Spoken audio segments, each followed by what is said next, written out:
Good evening. Welcome to the Monday, November 9th Muscatine Community School District Board of Education meeting.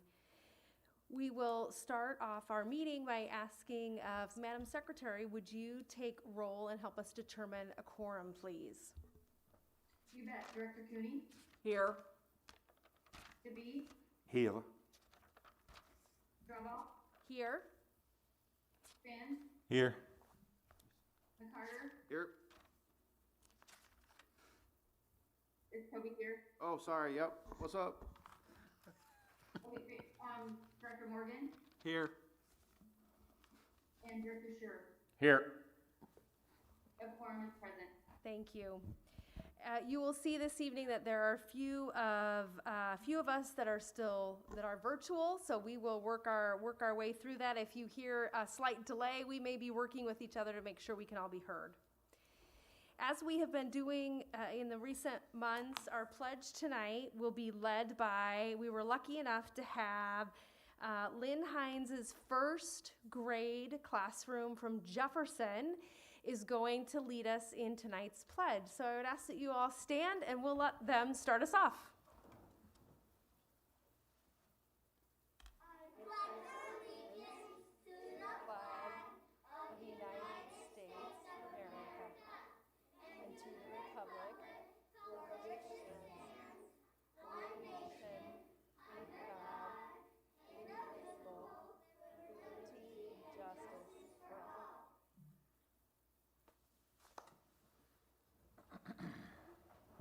We're grateful to Mrs. Hines and her class who were willing to do that for us. We have many more pledge leadings coming up. And if you or you have a group in the district that would like to lead us in the pledge, we would love to hear that. So again, thank you to our first grade class at Jefferson. As I welcome to our visitors and our media representatives this evening, we would be remiss if I didn't mention that Wednesday, November 11th, is Veterans Day. And what a fabulous time as we just watched this group of youngsters lead us in the pledge to say thank you to all of our veterans who are currently serving and those that have served, and to your families for the sacrifices that you have made. We are incredibly grateful to each and every one of you. So thank you for that. Next up on our agenda is our student council update.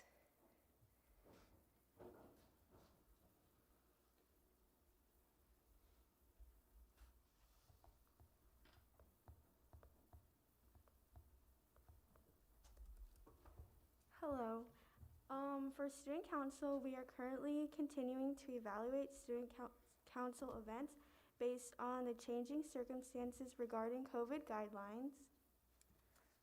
We were able to host our annual Campbell fundraiser event last week by holding it right after school, having increased COVID precautions, a much smaller number of teams participating, and holding it before last Friday's guidelines came out. We were able to donate approximately 130 cans to MCSD and raise $252, also to be donated to MCSD. Due to the current overall numbers of COVID in the community, we decided to postpone the Mr. Muscatine event to a later date.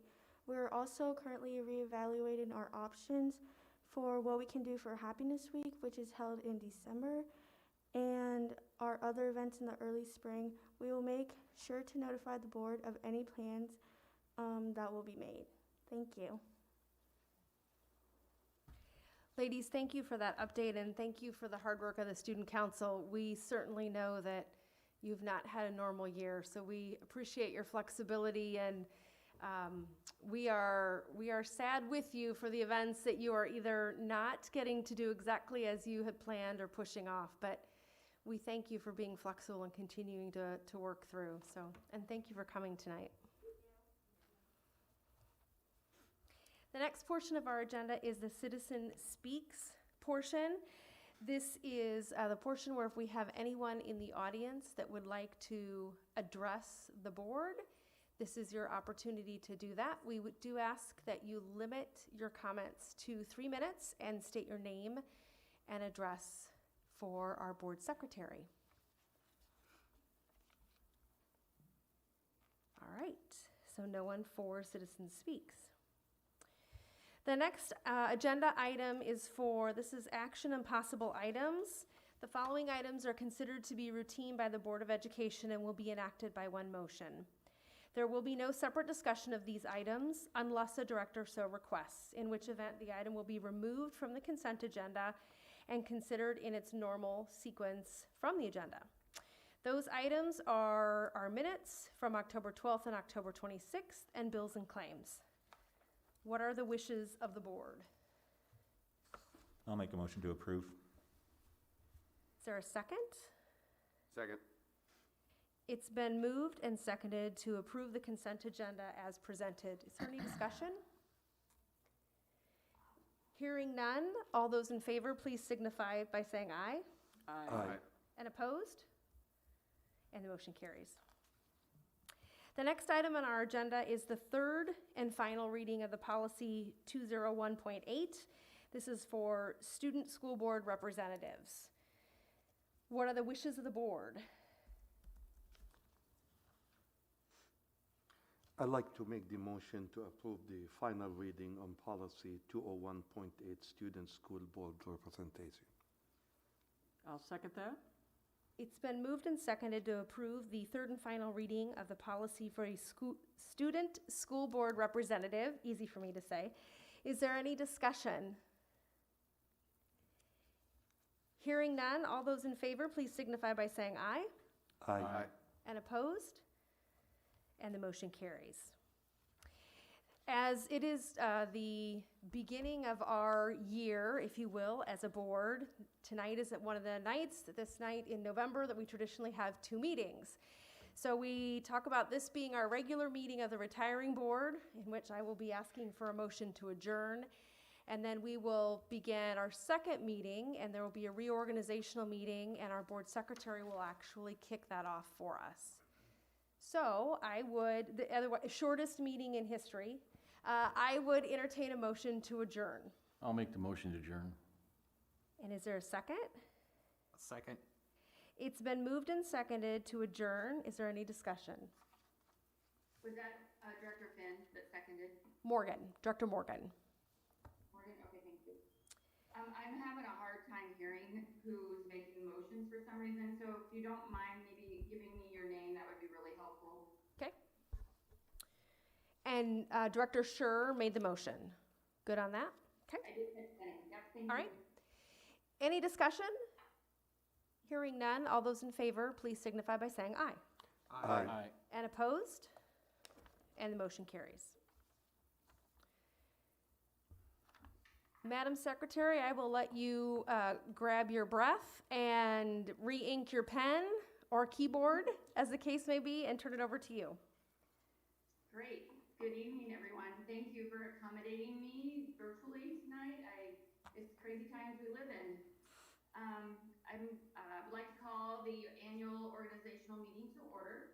The first item of business is the election of board president and then vice president. I will ask for nominations for board president, and a second is not required. If there is only one nomination, we will need a motion and a second to cast a unanimous vote for board president. If there are more nominations, a motion is needed that nominations cease with a second and that ballots are cast.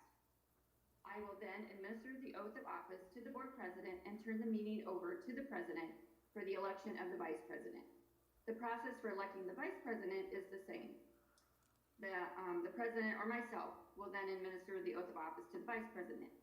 So after saying all of that, I would like to entertain nominations for board president. Madam Secretary, this is John, and I would like to move with that and nominate Tammy for the president. Thank you. Anyone else would like to nominate someone for board president? Hearing none, I then would like to have a motion and a second that nominations cease and that Tammy Draba be elected as board president. I cease the process of nomination. I'll second. Director Schurer. Thank you. All those in favor say aye. Aye. Opposed, same sign. Motion carried. Congratulations, President Drawbaugh. So then, I will now, read the oath of office for President Drawbaugh. So if you could raise your right hand. Do you solemnly swear that you will support the Constitution of the United States and the Constitution of the State of Iowa, and that you will faithfully and impartially, to the best of your ability, discharge the duties of the office of Board President in the Muscatine Community School District as now and hereafter required by law? I will. Congratulations. I now turn the meeting over to you. Thank you. We'll see if I can do this and not screw it up. Madam Secretary, you may have to jump in and save me. So our next item then is to elect a vice president. The same process will be held in that we need a nomination. It does not require a second. And then when you are ready to move, that nominations cease and cast, if you choose to do that, and cast unanimous ballot. If you only have one person or that ballots be processed, you can do that as well. I'd like to nominate John DeBeat.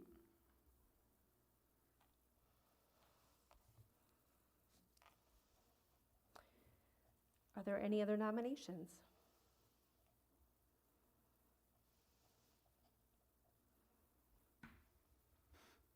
I would then entertain, if there are no other nominations, I would entertain a motion to cease nominations and cast a unanimous vote for John.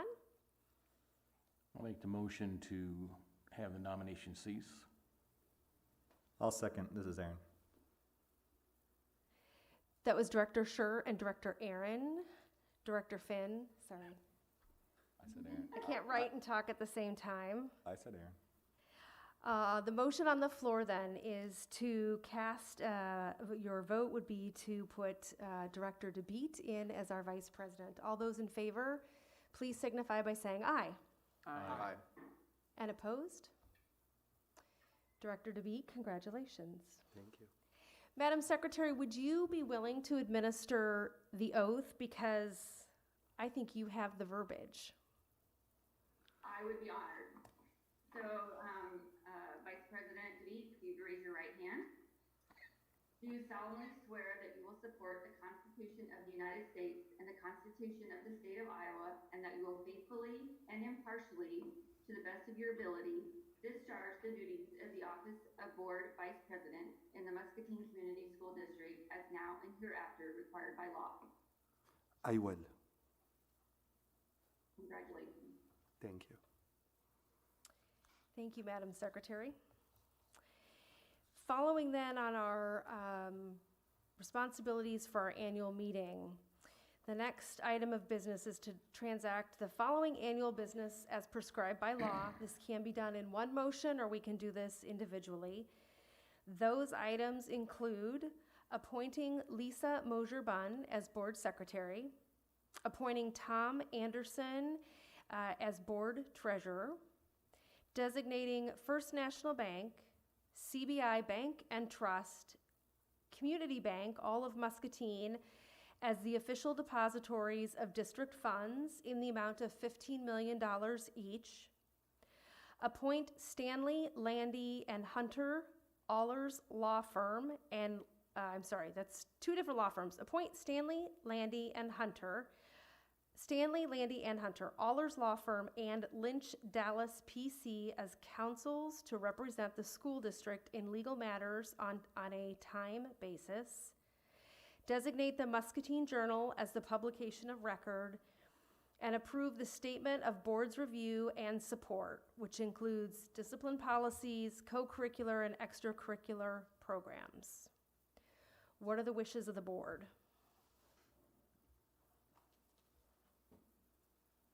I'll make a motion to approve. Is there a second? Toby will second. It's been moved and seconded to approve the list that I just read through from board secretary, board treasurer, depositories for funds, the attorney law firm's publication of record, and the statement of the board's review and support as presented. Is there any discussion? Hearing none, all those in favor, please signify by saying aye. Aye. And those opposed? And the motion carries. The next item is the organization of the board. There is a board meeting scheduled for December 2020 through November 2021 in your board packet.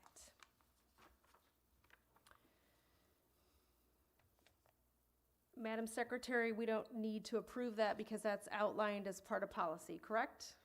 That's just informational. Correct, it's just for information, and unless you want to look over the schedule and make some changes, but it's always, you have the right to schedule a meeting when needed, so. Okay, so if we need to add planning meetings in as we go, we can do that. Okay. Correct. Then the other item is the policy review schedule, which is really just getting back to reviewing what policies, to make sure policies are reviewed. So again, no action needed, just that schedule is information that is in your board packet. Do board members have questions on either of those two items? Okay. Our next action item then are for some board assignments. So the school board holds, a member of the school board holds some positions on some different boards that I will walk through. There are 3 that we're looking to fill. And the first one is the appointment to the county conference board. John, I know you have done that for several years. You can probably speak a little bit better to what the responsibility is, what that entails. Thank you. Well, traditionally, we meet like a couple times during the year. Sometimes we might meet an extra meeting. Basically, you get the representations from the mayors in our county, school boards, and obviously the board of supervisor. We get together, we meet, we talk basically about the assessor's office. We reviewed their budget, the salary, and all this stuff. So it's usually around 2 to 3 meetings a year. So. Okay. Do we have a board member that is willing to serve in that capacity? I'll do that. Okay. Director Schur has volunteered for that position. I believe we just need a motion to confirm that. I would like to make a motion to confirm Denny for the appointment to the county conference board. And is there a second? I'll second. It's been moved and seconded to appoint Director Schur to the to the county conference board. Is there any discussion?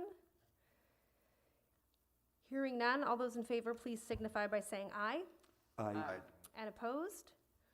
And the motion carries. Congratulations, Denny. And thank you for being willing to serve.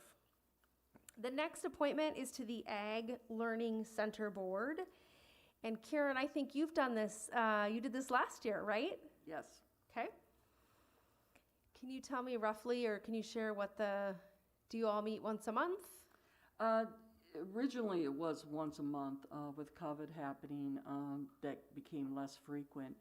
We are going to be having our first actual Zoom meeting coming up here later this week. And I can tell you it's a really great group of folks that really have a passion for agriculture and teaching these kids the proper way to learn things that they may not have learned, because the number of kids that are involved with the ag are just not normally your farm kids nowadays. And so it's a good way for the kids to get a broad view in their education. And we're doing some of that even in the junior high level and such too. So it's can be rewarding. Okay. Do we have anyone that has interest in serving on that board? I would be willing to take and continue with that service. That was my wink, wink, nudge, nudge. Yes, it was, yes, it was. Well, I know exactly how much Karen enjoys serving on that capacity, so I would like to make the motion to appoint Karen again to the Ag Learning Center Board. Is there a second? Toby will second. It's been moved and seconded to appoint Director Cooney to the Ag Learning Center Board. Is there any discussion? And Clint, you also serve on that board as well. That is correct.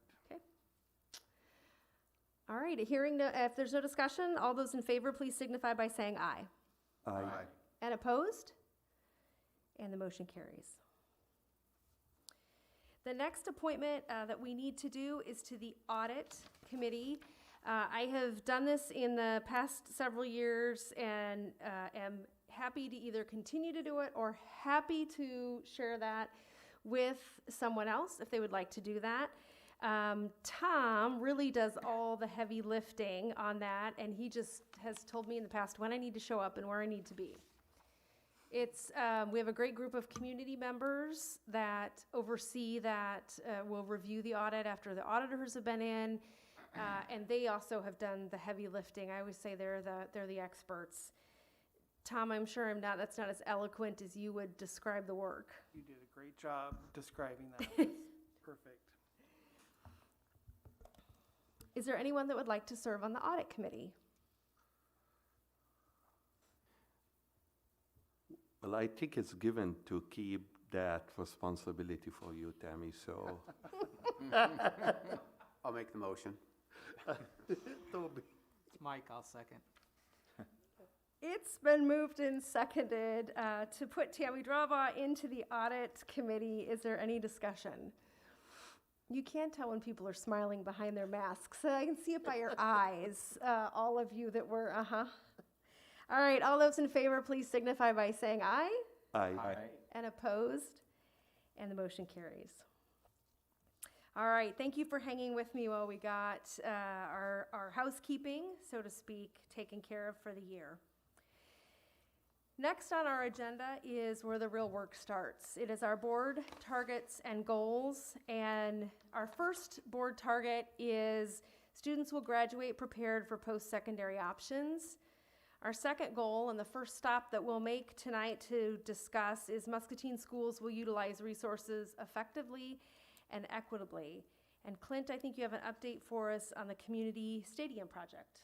Yes, I'm going to have Tom Olsos come up and present a little bit about the project, and just to kind of, as he's getting set up to walk back through, this will complete the list of capital projects that was presented to the board from last year.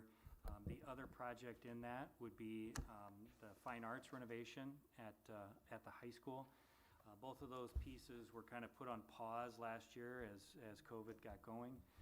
It is in the budget for this year for the capital projects. And that's a combination of our Pebble funds, but also the SAVES dollars, which is the sales tax revenue. So as those projects wrap up, that would leave us a balance in those accounts of about $2.7 million. And really the next steps in that process, and that includes the work in that as well as our typical summer projects. And so the next really phase of that also, as I've mentioned, I believe at the last meeting, was a facility planning study. So we can really look at that kind of long-term 10-year needs for our facilities in the district. With that study, then develop a facility committee that will then make recommendations on here's kind of the layout of what those projects should look like over the next 10 years. The other piece in there that we'll be looking to do through capital projects still yet this year is an upgrade to our phone system because we have a very antiquated system. You can't leave voicemails very easily. You can't dial in direct. Teachers cannot do that as well. We also even have some things as low-tech as caller ID that we don't have. So this would be really putting us where we need to be in terms of a phone system. So we're looking at getting some bids for that and getting that work accomplished. accomplished as well. So that sets the stage a little bit for that stadium project, and because initially I believe the plan was we had in our capital projects to do the stadium piece of it, and along the way a community group was looking at raising funds for a turf field, which again Tom will talk about, and due to COVID and really not being able to do some of those fundraising activities, we were able to approach the Roy G. Carver Charitable Trust and apply for a grant, which they did fund for $1 million towards that turf. Also with the idea that donation we can use to help generate some interest in finding some additional donations for a scoreboard and some other pieces. But again, I'll let Tom kind of take it from there and go through that project. Okay. Good evening, everyone. What I'm going to do is kind of hit the high points of the why of what we're attempting to do behind the stadium project. Some of you may be very familiar, some may be not very familiar, not familiar at all with like the scope of the project. The presentation slides that you'll see, we started with our one campaign to put together a mission statement for our project and what we were going to be doing as we were attempting to go out to the community to partner private fundraising dollars with the money that the district was able to allocate for this project. So that information was kind of put together for the Carver Trust application. Then now I've brought it back together for just a little bit of information for this board presentation as well. So, and hopefully everybody will be able to have these slides shared with you as well afterwards. That way you can just take a look at them, ask any other questions if you have them as well. Looking at the why behind stadium improvements, our campaign goals are facility improvements that create academic and athletic enhancements, build relationships by bringing people together to support a shared goal, and strengthen community pride as well, and to improve our student, athlete, and spectator experiences. So that's what we'll talk a little bit about tonight as well. The why for our campaign, very little has happened with Muscatine Community Stadium since it was dedicated in 1985. And a lot of the schools, stadiums that we go to and play at, there are lots of renovations that have happened in the last sometimes 5, sometimes 10 years, but lots of things have been going on around us as well. That was our dedication brochure back in 1985, and it looks very, very similar to what it does today.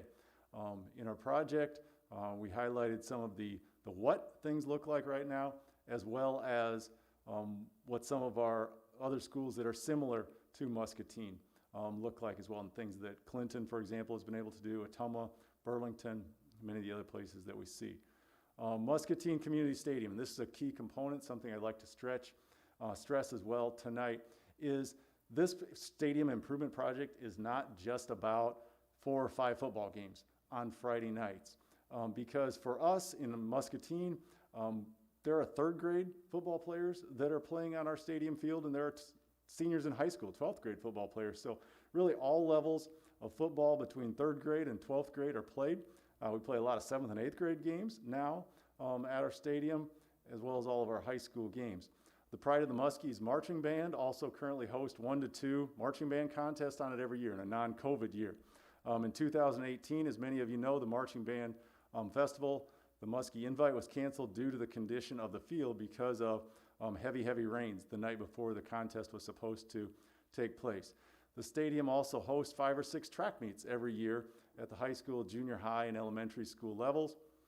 And just looking at all those different events, minimally, I'd say there are over 5,000 students every year competing at our stadium, and over 15,000 spectators that watch events that take place at our stadium. So this is not a project, an improvement project that's just about football. It's not just about Friday night or 4 or 5 Friday nights. It's much larger than that as well.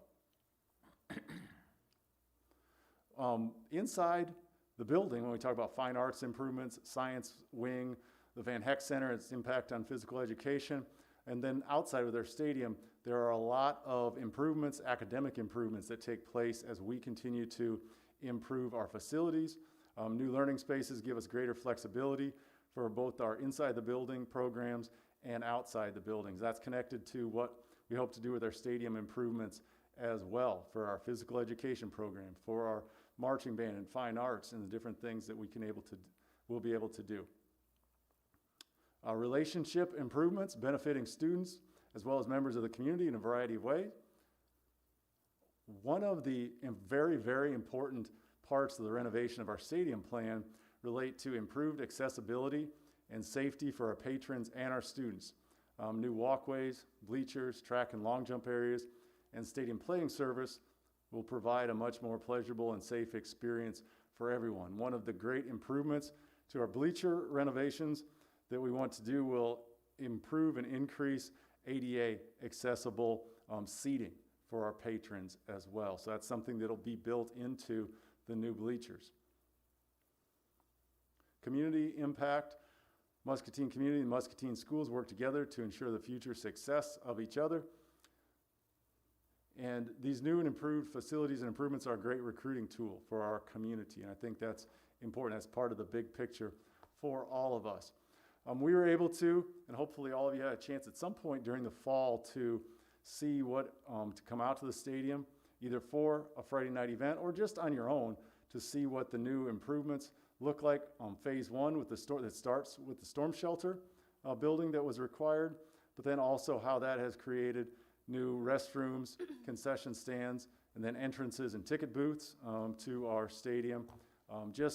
There's a great and improved feel if you were present during a Friday night. Per Tom's math, the cost for phase one, $1,977,335 is what that is in district money. Some pictures from phase one, and it is really spectacular and provides a great new feel for our entrance at night on Friday nights. Phase two improvements, and you'll be able to also see this a little better when the slides are shared with you. But phase two includes track resurfacing, bleachers, new press box, high school football field and track, fencing, matching basically the fence that we installed around the new area, the phase one area, long jump and high jump renovation, new sound system, and then getting rid of the current bleachers, press box, and underneath buildings. So we have to obviously remove all of that as well if we put new in. So those are the initial price quotes that we had on those different pieces. They were part of the Carver grant application as well.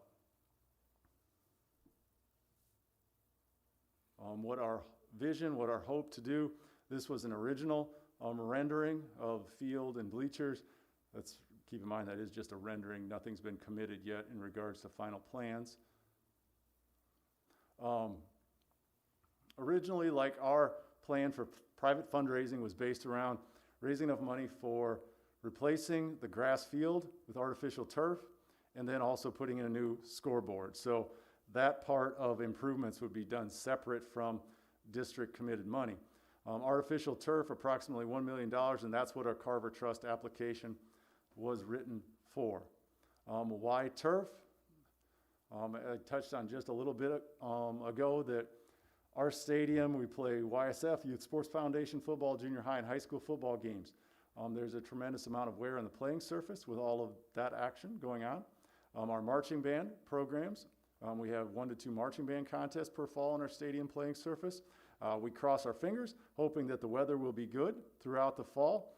But even if we do have good weather, there's wear and tear from football, from band, from all these activities that we have. And when the weather's bad, it's a worst case scenario, and the field is damaged and it becomes treacherous for everyone for the rest of the fall. Artificial turf also gives our band and teams the ability to practice on the field, which is a great win for those programs.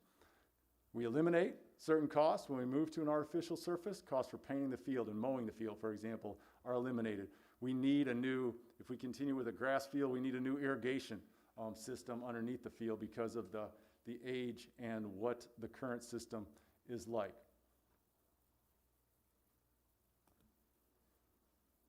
The purpose for seeking a new scoreboard, our current scoreboard was installed in 1985 when the stadium opened. You'll find very few things, actually. It is a testament to a great product that it is still running, but a new scoreboard with video capability increases student, athlete, and fan experience at the stadium and there's also the potential for even greater positive community impact. School and community bonding events like movie nights are a possibility. For example, we've talked about having different, once we move away from COVID, hopefully, we'll be able to create events like an elementary school movie night on our stadium field with our video scoreboard, and it can be a great way of bringing people together and further uniting and building that bridge, that bond between Muskies of all ages as well, whether they're in kindergarten, first grade, or whether they're in 11th or 12th grade. We can increase our community's pride in our students in the stadium. We can offer new events that don't currently exist, school movie nights, for example, and we can offer improved marketing opportunities for our community businesses. Approximate cost for a new scoreboard with video is $175,000 to $200,000. There's some variance depending on what product we would ultimately choose. This is something that we still need to privately fundraise for. So we want to say thank you to the Roy J. Carver Charitable Trust for the $1 million grant, which is earmarked for artificial turf for our stadium. Our next steps are to work through the process to get finalized approvals for stadium improvements, privately fundraise for the scoreboard, get bids, choose vendors. Our targeted start for work is mid-May 2021, so that we can complete track, turf, scoreboard, bleachers, press box, and fencing by late August 2021. So it'll be ready to go for next school year, for next season as well. So if you'd like to ask any questions, I could hopefully do my best to answer them. And again, from my part, as we look at completing these two projects, the stadium project as well as the fine arts, as I look at the stadium at 35 years old, the two issues to me are the structural integrity of that, and we're at a point where we need to take a serious look at getting that done. I think that's why it was on the docket from last year. And also, again, the accessibility issue. If you look even at the visitor stands, there are cutouts for wheelchairs and ramps that our home stands don't. And so again, I think that's another important reason to take a look specifically at that stadium project. I would say that I know that how old that stadium is and that because when I went to school, it was actually out at Heinz's Field, out on Park Avenue. So that gives you an idea as in how old that is, because my little brother was the one that played football for the first time on that field right there. So yes, it probably is time to get these really nice improvements. If we have construction during the summer, does that mean we can't have graduation outdoors this year? Terry, no pressure. We'll do our best. It was so successful last year. That's one of the things we're going to continue to look at, is to have that experience again. But it is kind of weather dependent and also field dependent, but we will look at seeing if we can make that work. Or if we needed to. I asked sort of tongue-in-cheek because it was absolutely beautiful, but if we were still in a similar health situation like we are today and we needed to do graduation outside, we'd still be able to do that? Or find a space to do it? Yeah, and one of the things that we would be finalizing in the next several months once we get to bid and timelines is like, what kind of timeline do we have to have in order to complete the project by August of 2021, because we'll need to be able to use it when we get to the start of the season. So if they would tell us, really, with everything that you want to do, you have to start by May 1. That means we'd have to figure out what to do with track. If you want to get done by August, you need to start by June 1. That gives us some more flexibility. So we'll learn where we're at as we move through the process. So. Okay. So does this project for the stadium, is it going to be a remodel of the existing bleacher area and press box, or is it a complete tear down and new? It would be a tear down and new. Yeah. So the bleachers themselves will be reduced a little bit as far as capacity, because we don't have the need for, the current bleachers are between like 3,500 and 4,000 capacity on the home side, which we don't have, unfortunately, crowds like that. And we also need a much larger press box than what we have. So the press box will be larger and to meet the needs of what we have. Do we have any plans, because when it says privately fundraise for scoreboard, How are we looking forward on that?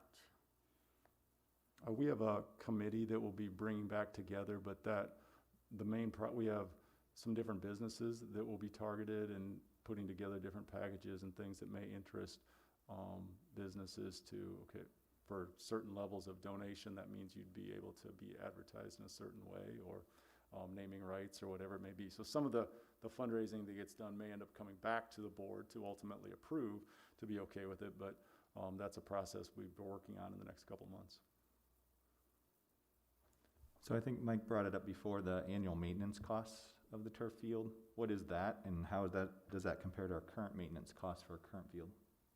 I don't think there's necessarily annual maintenance. I think the piece that we have to take into consideration is 10 years from now, we'll be looking at a new field again. So as we look at long-term costs, we need to be, kind of planning for that over the course, and that needs to be a part of that facility planning study. Okay, well, how much is our maintenance cost now per year? Tom, do you have any idea? Not right Yeah. here, I don't. I mean, I know, like, for example, Mike, do you know? I think I can speak to this. In looking at it, there is an annual cost to maintain a turf field because you have to brush it. You have to put new pebbles in. There's some things that you have to do to it to maintain it, to get the full life out of it. But it was about the cost of that when I looked at it 2 years ago was about 70% of what we spent with the overseeding, the watering, the maintenance that we have right now, the mowing. When you put all that into it, the cost of having the turf field itself was about 70% less on maintenance costs as opposed to the grass field that we currently have. Does anyone know how much that is? I do not off the top of my head anymore, Aaron. So I think we really don't know how much the maintenance cost for a field is, and we're asking for approval to move forward with this project? It's less than we're spending right now. Sure. That's why I would say, I know that it's less than what we're spending as far as mowing it, seeding it, fertilizing it, marking it weekly. All of that will be gone. And the maintenance itself would be about a 2 or 3 time a year dusting of pebbles and raking them back into place. Based on what you looked at 2 years ago. So do we know what the maintenance of this field that we're proposing here is? Or will we?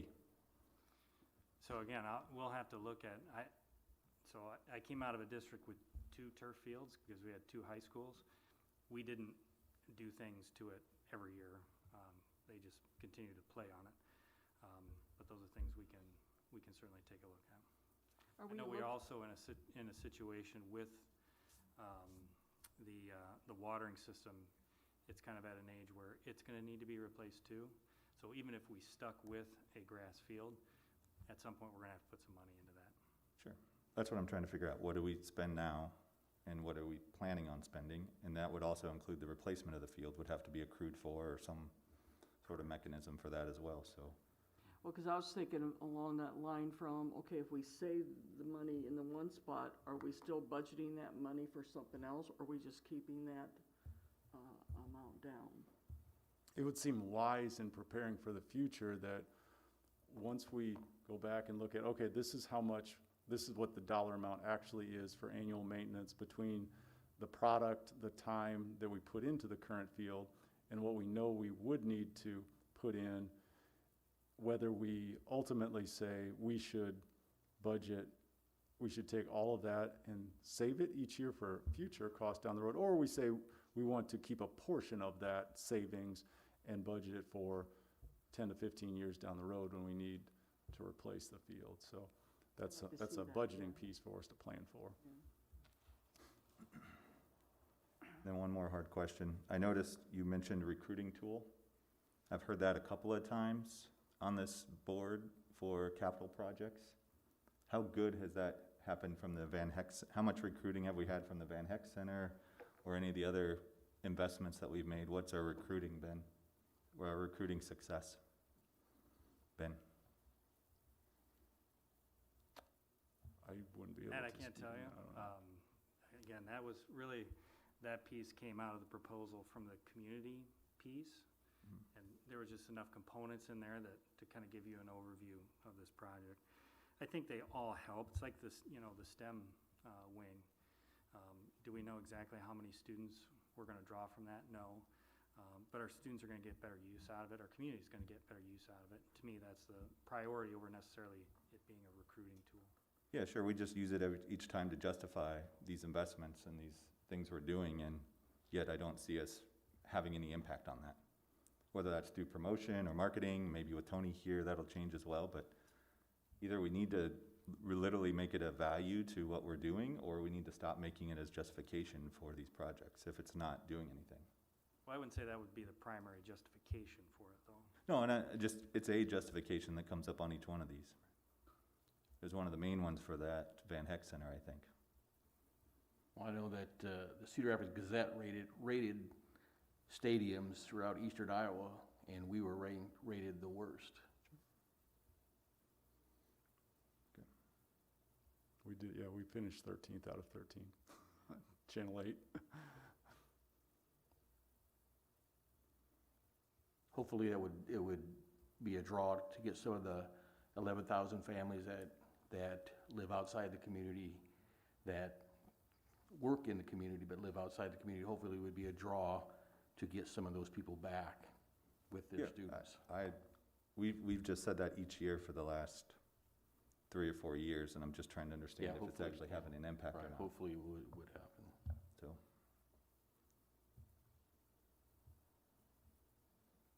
Tom, did you say what the cost is for the scoreboard on the private dollars that need to be raised? And I apologize if you did, because I put in there on the slide an estimate of $175,000 to $200,000. We've seen quotes from 3 different vendors, so I think it's pretty realistic with all parts concerned around $175,000. Okay. If for some reason we weren't able to raise that this year, can we still move forward with the project and Yeah. come back to do Yes. that if that Yeah. were to take 2 years or? Okay. Yep, so keep in mind on that scoreboard piece, that needs to be fundraised before a purchase could take place with it, and if the money doesn't exist, the scoreboard doesn't exist with that as well. So we're not asking for additional money from somewhere else in order to do a scoreboard, so.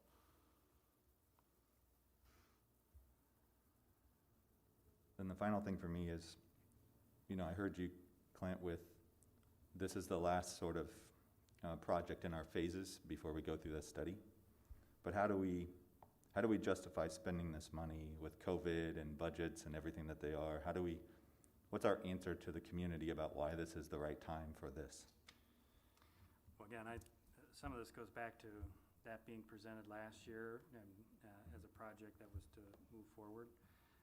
And we put it on pause to ensure that the sales tax dollars were going to be there, and they have been.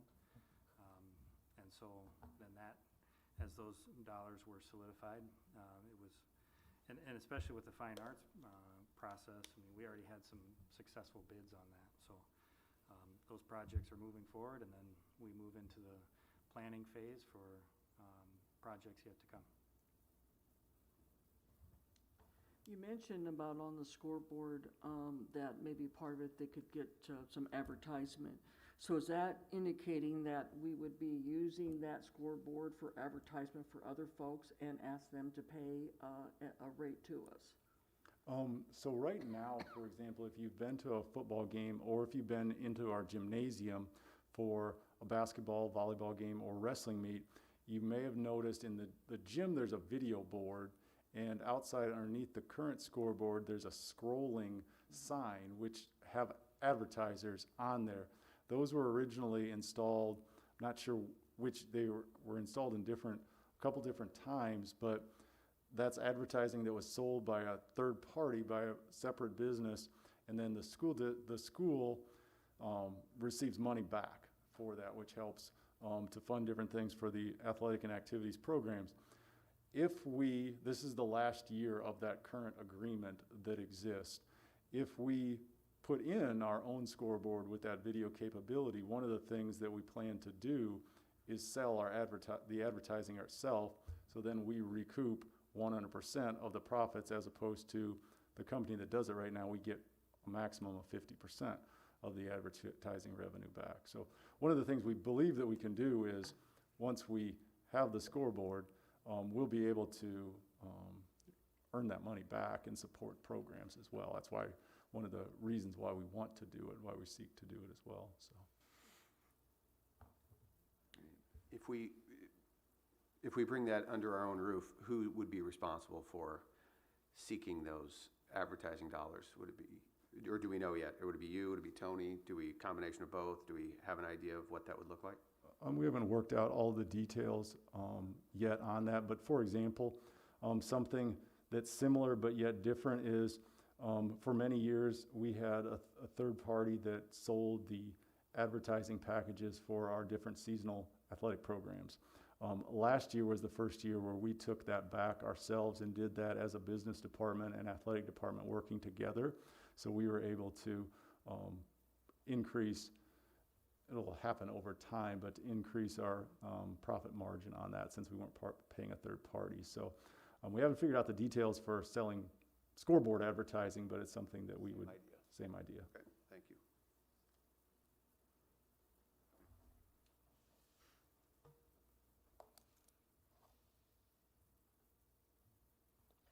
Any other questions for Tom?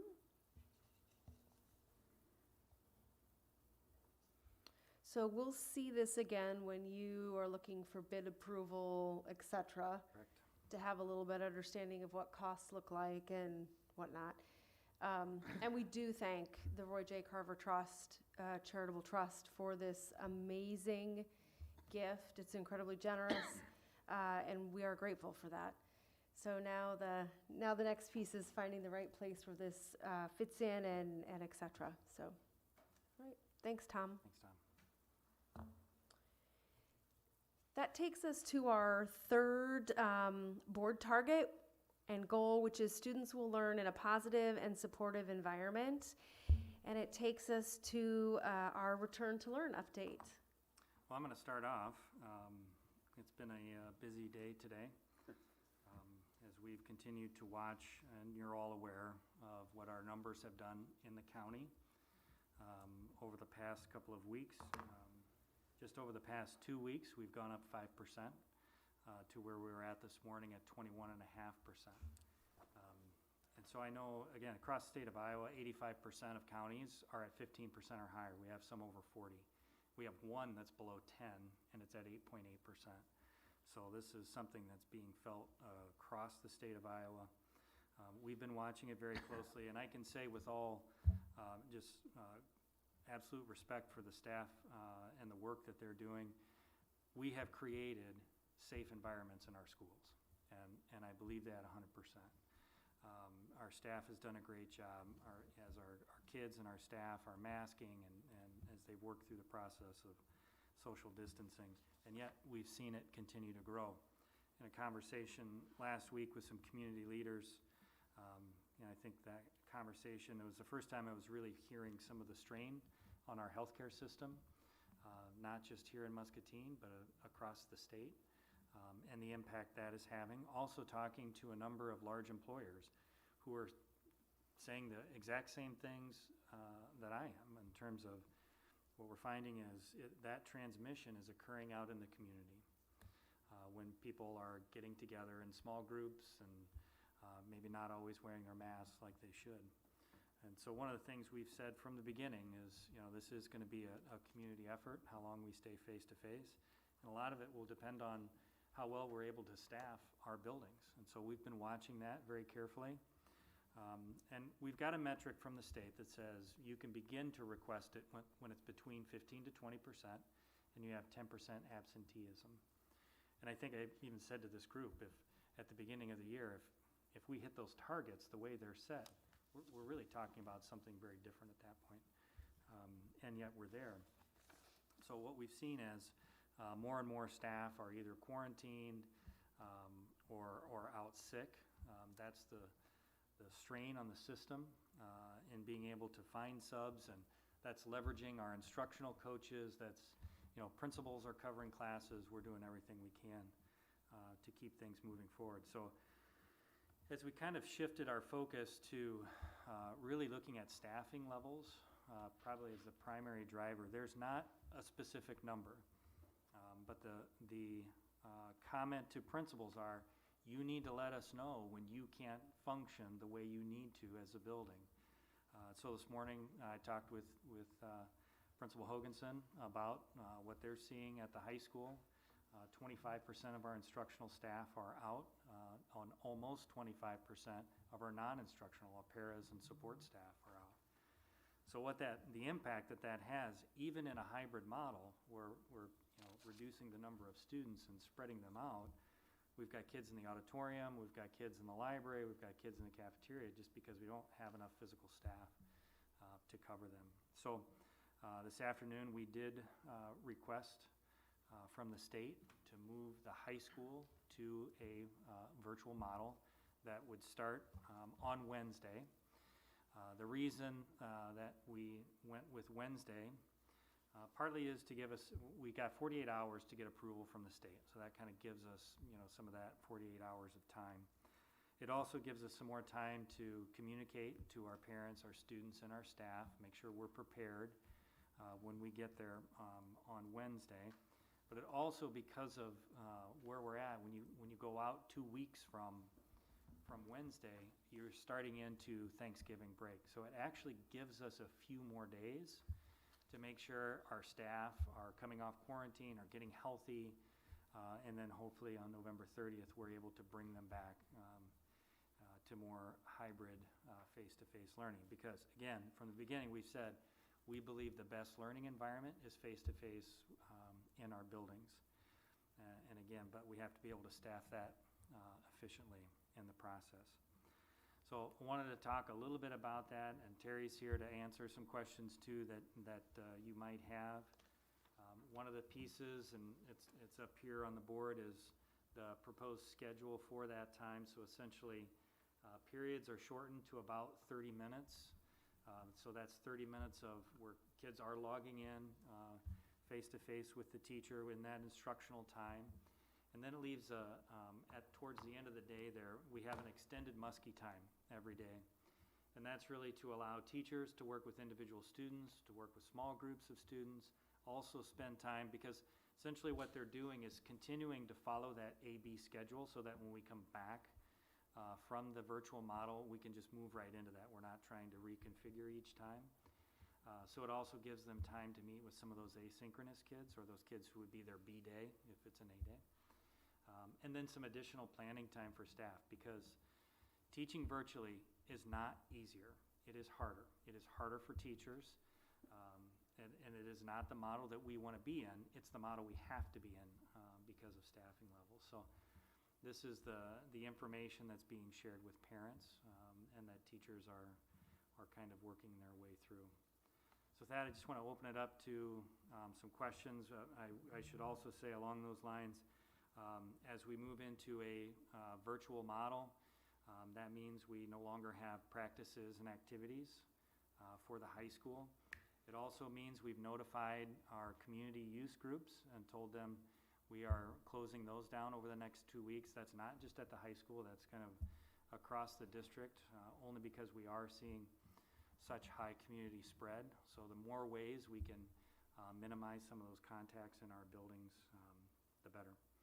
The other piece that I should mention that we're able to do with the high school as this gets approved, so we know what teachers are going to be doing every day working with students. We know what our custodial staff is going to continue to do in cleaning the building. We know what our administrative staff are going to be doing.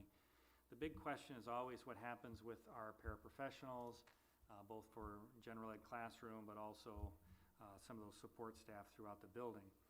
So what we have the opportunity to do, because we're just looking at virtual for the high school right now, is redeploy those staff members throughout the district. So for instance, we know at some of our elementaries, they are struggling with paraprofessional staff. So if we have special education paras at the high school who won't be working with students during that virtual time, because the teacher will be one-on-one or in small groups with students, we can redeploy those paraprofessionals throughout the district where we need them. We can redeploy those non-instructional support staff throughout the district. So it really helps our staffing also throughout the district and hopefully keep us face-to-face learning as long as we can. So it also keeps people employed and paid and all those good things as well. So doing the best we can with what we have over the next couple weeks. And then we're going to continue to monitor very closely. I know Joelle is also in contact with principals every day. We have a spreadsheet where we're looking at certified staff absence and non-certified staff and making contacts to make sure we're still able to function the way we need to. So with that, I'd entertain some questions.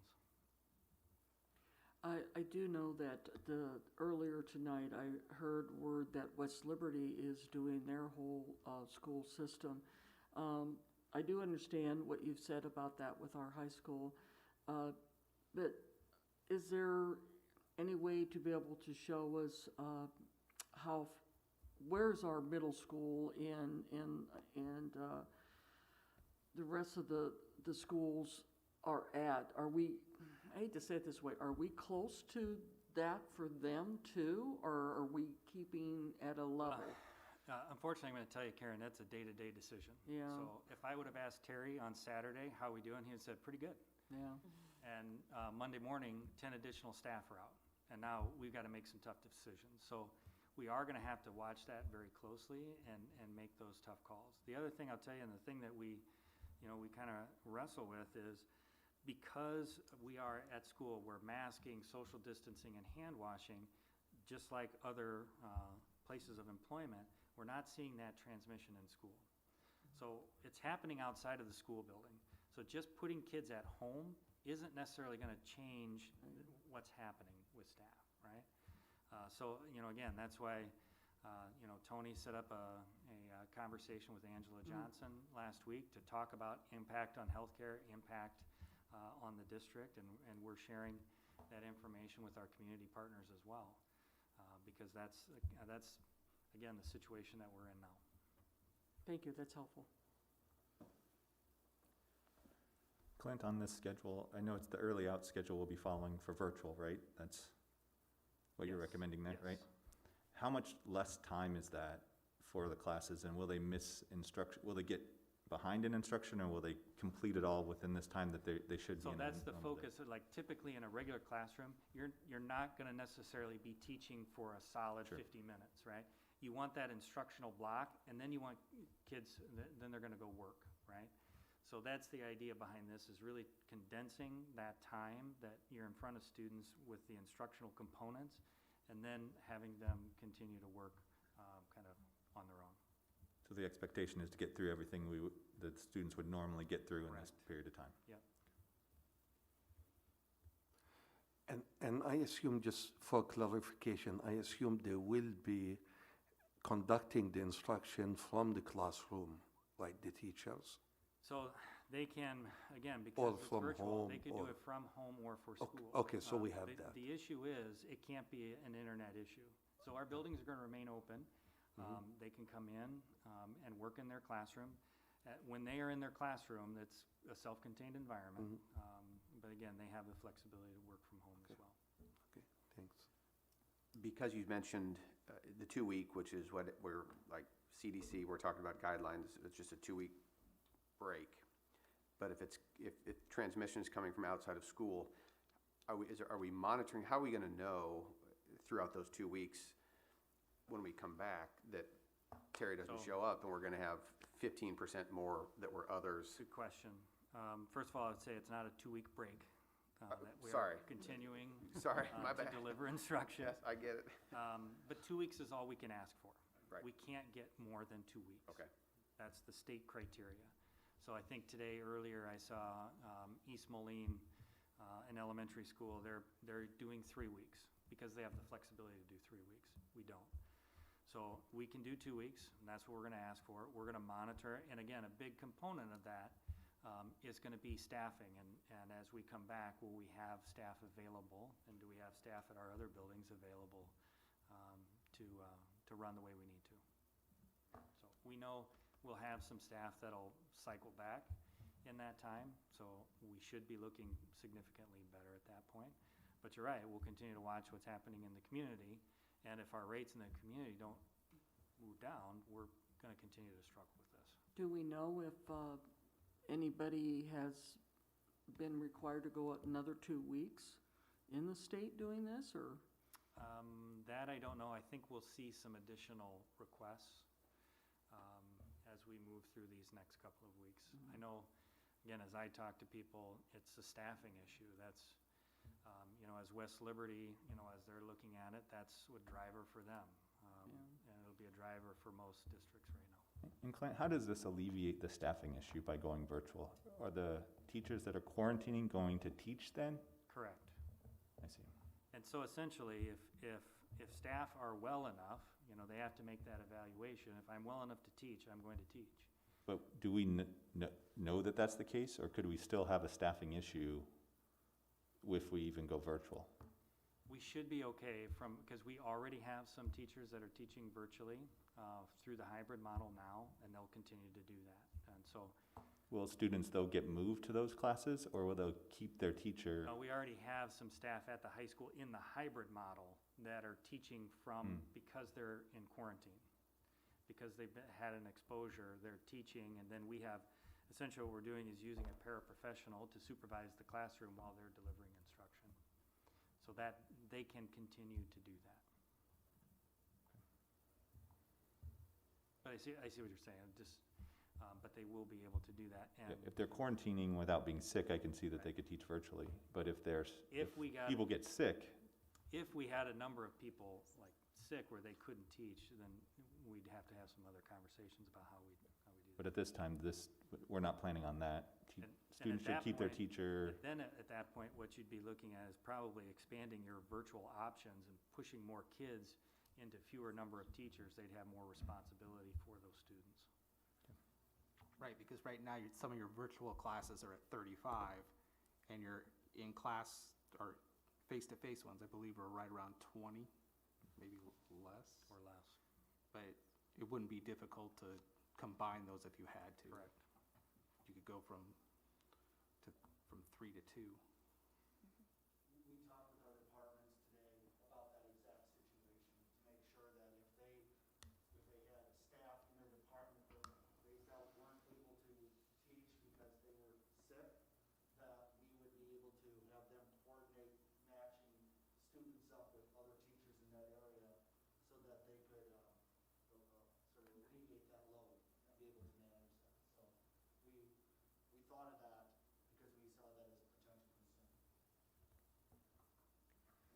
Clint, I know that the original guidelines were if you had if your county had between 15 and 20% positivity rate plus a 10% absenteeism. Are there a different set of standards if you're over a 20% positivity rate? Does that give us as a board and as a community more leeway to make decisions? At that point, when you're above 20, they don't include that 10% student absenteeism. So it does give you more flexibility. Okay. Yes. And we can apply more than once, so if we come Correct. back and there's still an issue, we just reapply for another Yep. 2 weeks. The one concern or one thing that I would say to all of our principals, I know that that's a burden put back on them because we do want to do face-to-face things, but our teachers, my experience with our teachers, with our administrators, is that they are heroes, and they try to take on a lot and say, we can get this done, we can get this done, we can get this done, and they will get it done. But it also would add a lot of stress to them. So I would say, please don't just try to find what's functional to get the job done, but can we do it well? Can we do it safely? And can we do it for an extended period of time? If the answer is yes, then fine. But if it's just something that's not going to be sustainable, then, make the decision on the best interest of the kids, your staff, and everyone else. So just my 2 cents. Absolutely. Clint, can we pull your mic towards you just a little bit? We have We got some great feedback, which we appreciate those who are watching and can reach out to somebody. If you can't hear us, please let us know. Please let us know that. We appreciate that. We're working hard to figure all these pieces out. So thank you for that. Yeah, so I should also mention too, from an elementary standpoint, because they are face-to-face every day, because we're there face-to-face 100% of the time, we could, without applying to the state, move them into a virtual model for a week without having to get any approval at all. And then at the end of that week, we'd have to come back if we hadn't gotten approval by then and start, face-to-face again. So we have a little more flexibility at the elementary level than we do at secondary for junior high and for high school. Since they're in the hybrid model now, they're already at 50%. So if we miss days on top of that, we go below that threshold, which is why we need the state approval in order to do that. Do you think and I know I'm putting you on the spot, but do you think our elementary teachers are ready to go to a virtual one? We've been talking about that and preparing for that and making sure that they're doing small activities now, making sure kids can log in, all of those pieces. Because it is quite different. Sorry to cut you off. And anytime you go into that new mode, it's going to take you a little bit of time to kind of work the kinks out of the system. So we'll expect some of that as well. But again, we've had really great support staff on the technology end of things too, to help both from a staff standpoint, but also from the student and parent standpoint. And I would say too, just to add on to that, they have been in the schools this week, they'll pull the teacher out and have the kids log on, or the teacher will step over, and we do have tech assistants there so that all kids, and we've done that already at several schools, and the kids have done amazing. So we have been preparing in case, yeah. I know that there's a shortage of subs in the building, but if there was ever an opportunity for elementary teachers to go drop into a virtual classroom, whether it's a high school virtual classroom or an elementary virtual classroom, and see how it's being done right now. We have people that are doing it. Yeah. And I think that just seeing that and being able to get an hour even, that you could go through a building maybe in 2 days. Well, we've definitely learned from our virtual teachers, just to be honest, there are things, we've been working a lot. I know the tech team's been working a lot behind the scenes on, what's worked well, what are some challenges we've had, and so I think we have most of those things worked out, so. I'm encouraged at the fact that when we started this fall, we weren't quite sure where a lot of that would really take us. And I was outspoken about the fact that we needed to feel comfortable with the virtual part of it. And I think you've proven to me that, we're going to get there okay, with it. Yes, there may be a few bits of stumbling if that has to occur, but on one hand, yes, it's stressful, but on the other hand, it's got to be comforting to them knowing that they have some of that, and then you've got their back to be able to make sure that they're going to be able to make it through it. So thank you. Appreciate that. Clint, you mentioned activities, practices, events. For those who are watching or those who may watch later, is that a district decision to do that? That's set by the state and the state associations. And so, the governor really kind of set the framework for what that would look like, and the associations, I would say, have made recommendations based on that. So once you go to virtual, you don't have practices or activities, games and events, nor can you participate in them. And again, that comes out of the state. We do know, unfortunately, this will impact some of our athletes who've qualified for state in swim and dive. But we are working through the state.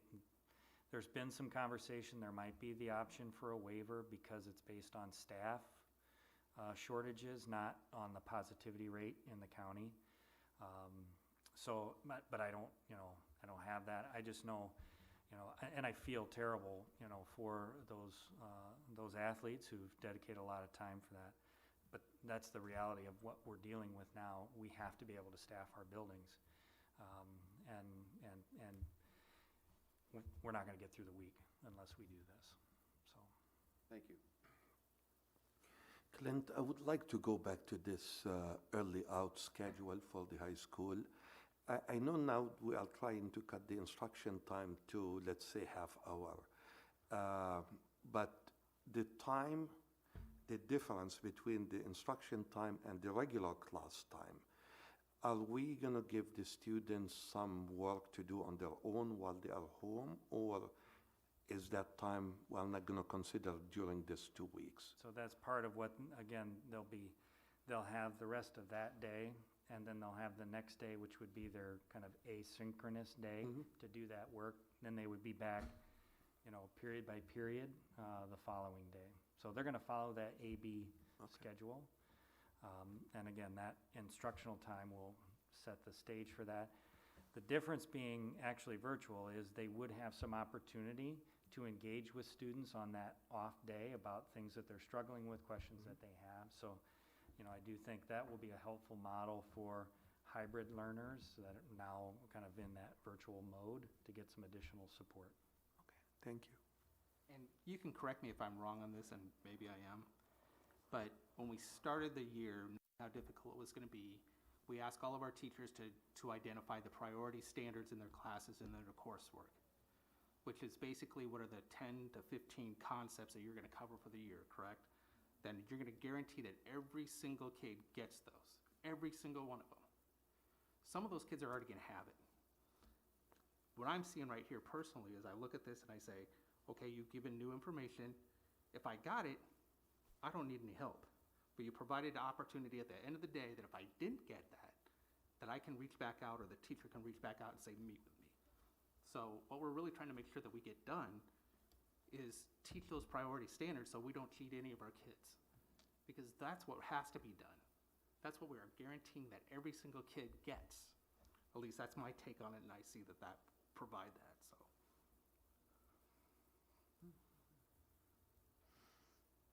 One of the things I would just add in the schedule is that there was a lot of staff conversation that felt that if you went to 48-minute and that a student would be exposed to a 10 to 15-minute lesson, have X amount of time off, have to then try to re-sign back in and do that throughout the day, that they would lose interest and that they may not maintain an educational connection.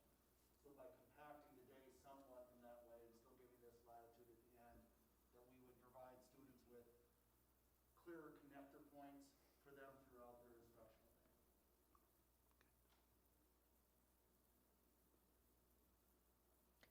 So if I'm a parent watching and I have a student at the high school and I'm on an A schedule, this is what my student schedule will look like on Wednesday of this week. And my student is still expected to be bright-eyed and bushy-tailed at 8:20 online. I'm not checking myself in like I do on an asynchronous day. Is that a true statement? So my teacher is still going to see my face along with all of my friends. So if I choose to show up in my pajamas, my friends are all going to see me in my pajamas, right? Okay. And I'm gonna have class, except I'm just not leaving my house. So it's not dramatically different from a schedule perspective. Right. Correct. Okay. And the teachers will be taking attendance in each of those periods throughout the day, so. Okay. that will also occur. And if for some reason my student misses a class, I'm going to get the same Power School notice that says your student was tardy, your student was absent, whatever that is, I'm still going to get the same notification. Okay. If I'm a parent of a grade schooler and we need to look at making some sort of change at the grade school level at one of our buildings, it's got to be tough to give a big notice of what that's going to look like, and yet I'm guessing that at a grade school level as a parent, I'm going to have to make some different arrangements than I may have to for my high schooler. Do you have any idea how much heads up we'll be able to give families? Well, the two things I would say is, one, be prepared now, so that when it happens, it isn't a total shock. And like have that plan, just like we asked them on a 2-hour late start or an emergency snow day or something, have a plan in place. We don't know when it's going to happen, but have a plan in place. So they should be thinking about those things now. I think from our standpoint, from a district, we're going to do everything in our power to try to give at least 2 days notice, similar to what we're doing for the high school. But some of that's just going to depend on how things fall out, right? And how we can get coverage for particular buildings as things come up. I can tell you that we actually have met with the elementary principals and their staff, and the schedule for an elementary student would be very similar to their day. So what they would do though, so students don't have to log on for every single period, they would just have them log on once in the morning, and then when they do their breaks or they have lunch and all of those kinds of things, they'll keep the kids logged in and then just kind of put a little timer up for them so they know, when to come back. Because that was one of the things that we learned from our virtual teachers. It was just really hard for kids, to log out and then come back on at a certain time. So we have been working, at the elementary schools. We have a plan. It's the same schedule for all elementaries throughout the day. For breaks and recesses. Well, I guess it wouldn't be a recess unless they want to play at home, which is good. But the parents can expect that kids would be online as well. A couple of things. I don't think a lot of parents listen to the meeting probably, so I think Clint getting something out saying be prepared for this, and that we'll try and give as much as 2 days notice if possible, but things could. I think that'd be good for people to hear. Yeah. And Erin, we actually have this, we put together a little slideshow that's going out to all the parents on Class Dojo. All of our parents are connected that way, so we're putting out the slideshow. Some of the principals are going live. We're working with Tony, so we're really pushing out the, being prepared. Be prepared. It'll start this week, it'll start rolling out, so. And then one final, in the spring, we talked about having all the classes sort of virtually, like we just talked about doing here. And we said there was a bandwidth issue that would prevent us from doing that.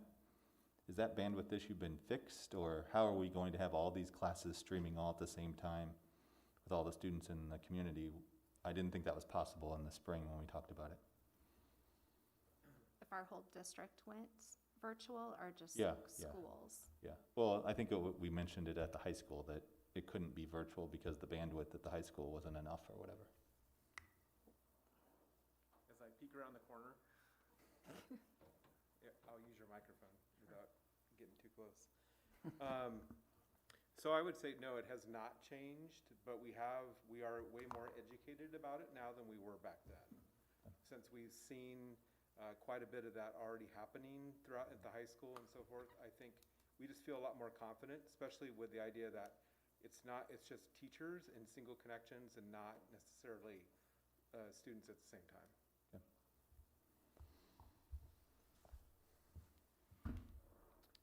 So, and you may have additional questions, feel free to reach out. We also have some other components to Return to Learn that I want to make sure we get to tonight as well. And so I'm going to turn it over to Joelle to kind of run through that information. Okay. Joelle, before you start, can we also make sure that we share via social media that schedule for our high school students of what it'll look like, so parents can be, for some of us, it's even difficult to remember the A or B day, I will admit. So the calendar is really helpful. It's great when that pops up on social media constantly. So if we see that schedule, I think that would help too. Okay, so I do have quite a few updates that I'll try to get through fairly quickly. I'm going to let Scott start out because it's all about technology, and he is way better than I am at this.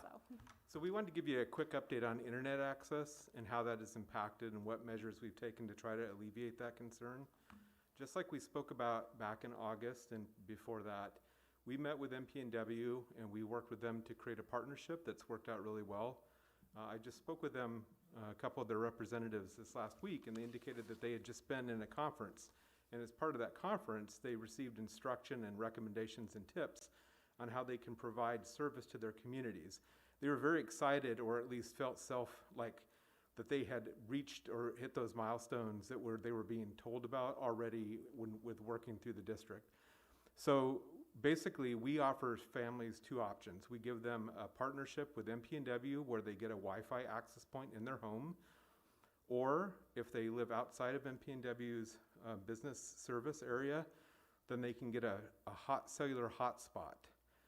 So those people that live farther out into rural areas where they can't get MPNW service, they could get a cellular hotspot.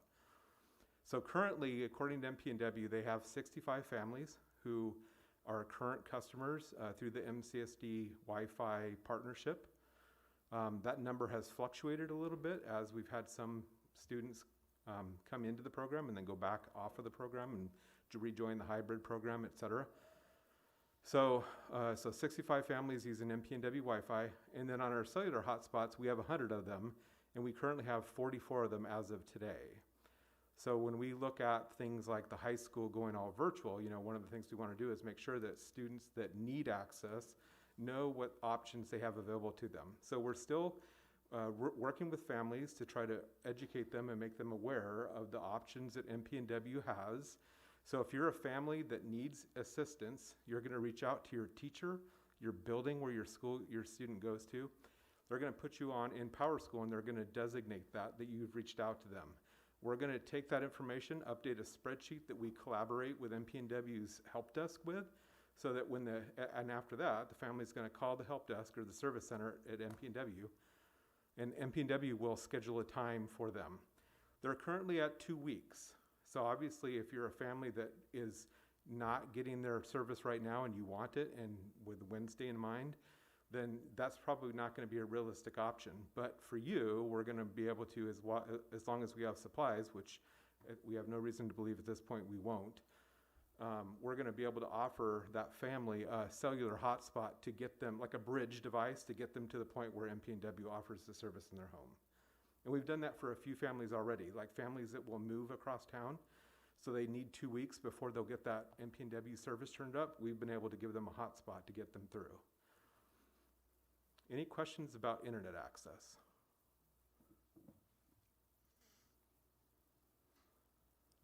All right, so the other thing I wanted to talk about was that we were fortunate enough to hire Drake Witchers as an hourly tech support service tech.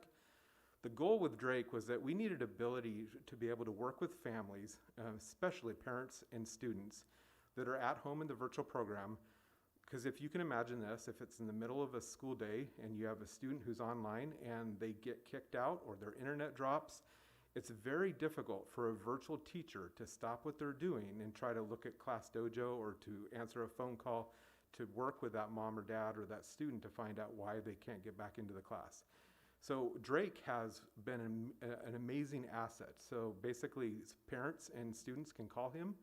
They can ask, he'll basically take their information and then he'll shoot messages over to the teacher to let the teacher know why that student isn't in class that day, or that he's made contact with them to let them know why what issues they may have had. When devices get broken or damaged, or perhaps they malfunction and a family needs the ability to quickly get a new device so that they're not losing education time, they can call Drake at the help desk and he'll arrange that swap. And then there's things that we never would have guessed he would have been involved in. As you can imagine, the diversity in our community, the situations that parents find themselves in you just may not guess. Because he's that frontline person, has been able to work with those people to make contact with principals, with the teachers. If there's language issues that have crept up that have kept them from communicating with the teachers, some of that is kind of weeded out through through being that frontline contact. So it's just been a really good asset, I guess, for us to have.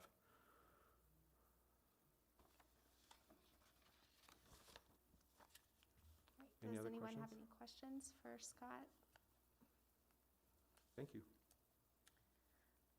Okay, so the next one is our chronically absent students. And so I realized today, and kind of talking with Gwen, the numbers do continue to look high.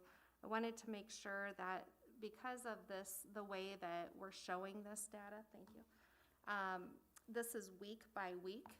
So if a student misses a half day of school, it would put them on this chronically absent list because it's week by week.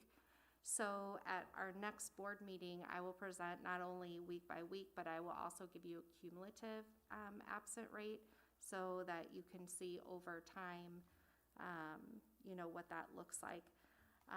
The chronic numbers include all students, both virtual and hybrid.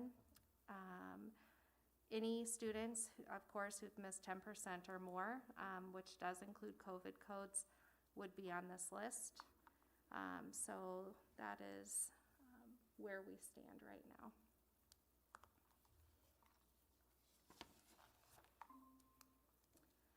The next slide is just, I want to keep kind of giving a little update, and if Terry would like to jump in, he can as well. But we are continuing to monitor our students. This hasn't changed a whole lot since the last board meeting. We have taken at the Susan Clark, 28 out of the 58 students have started in their program for support. And this is broken down by our subgroups of students who are receiving that. They will be and are continuing to reach out to students to see, if they would like to come back weekly, actually daily. At the high school, they're seeing 62 out of the 120 students that they had sent out invitations to. And that is the broken subgroups so that you can see as well. Before Terry and I share a little bit about Portrait of a Graduate, does anyone have any questions about the at-risk programs? When we look at those 62 out of the 120 at MHS, how will we, or what will we do as we move to 2 weeks of virtual? Because we took them off virtual, right, or to bring them in the building more often. So what's the plan on that? They would have been on hybrid, but coming back in on their off day. So they would stay on their hybrid schedule, and then if they need extra assistance, they would be able to contact people after that 1:30 time to see if they can get some extra support to do that. So it will still be accessible to them. It'll just be different now because we're going to be in the remote learning. Okay. My question has a little bit more to do with, 62 out of 120. Am I assuming correctly that you're constantly working to be able to get more of those, because otherwise what happens to those that are not in that category that they've indicated they would do the program? Yeah, so you're meaning like if the other students who aren't getting the support, what's happening, with those students. Terry, I don't know if you want to jump in. I can kind of share. I do know that the counselors continually, touch base with students. The navigators, our resource navigators, teachers are reaching out often to the students. And then Terry, did you? Yeah. To help with attendance issues and more outreach. So we're going to be utilizing her more now that she's more fully on in helping in that area.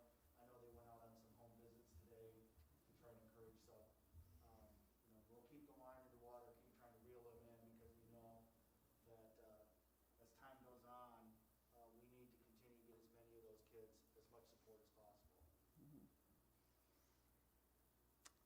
And a little bit later when I get into second semester, one thing that we're going to talk about is the criteria for remaining virtual, and we'll kind of talk about that a little bit more.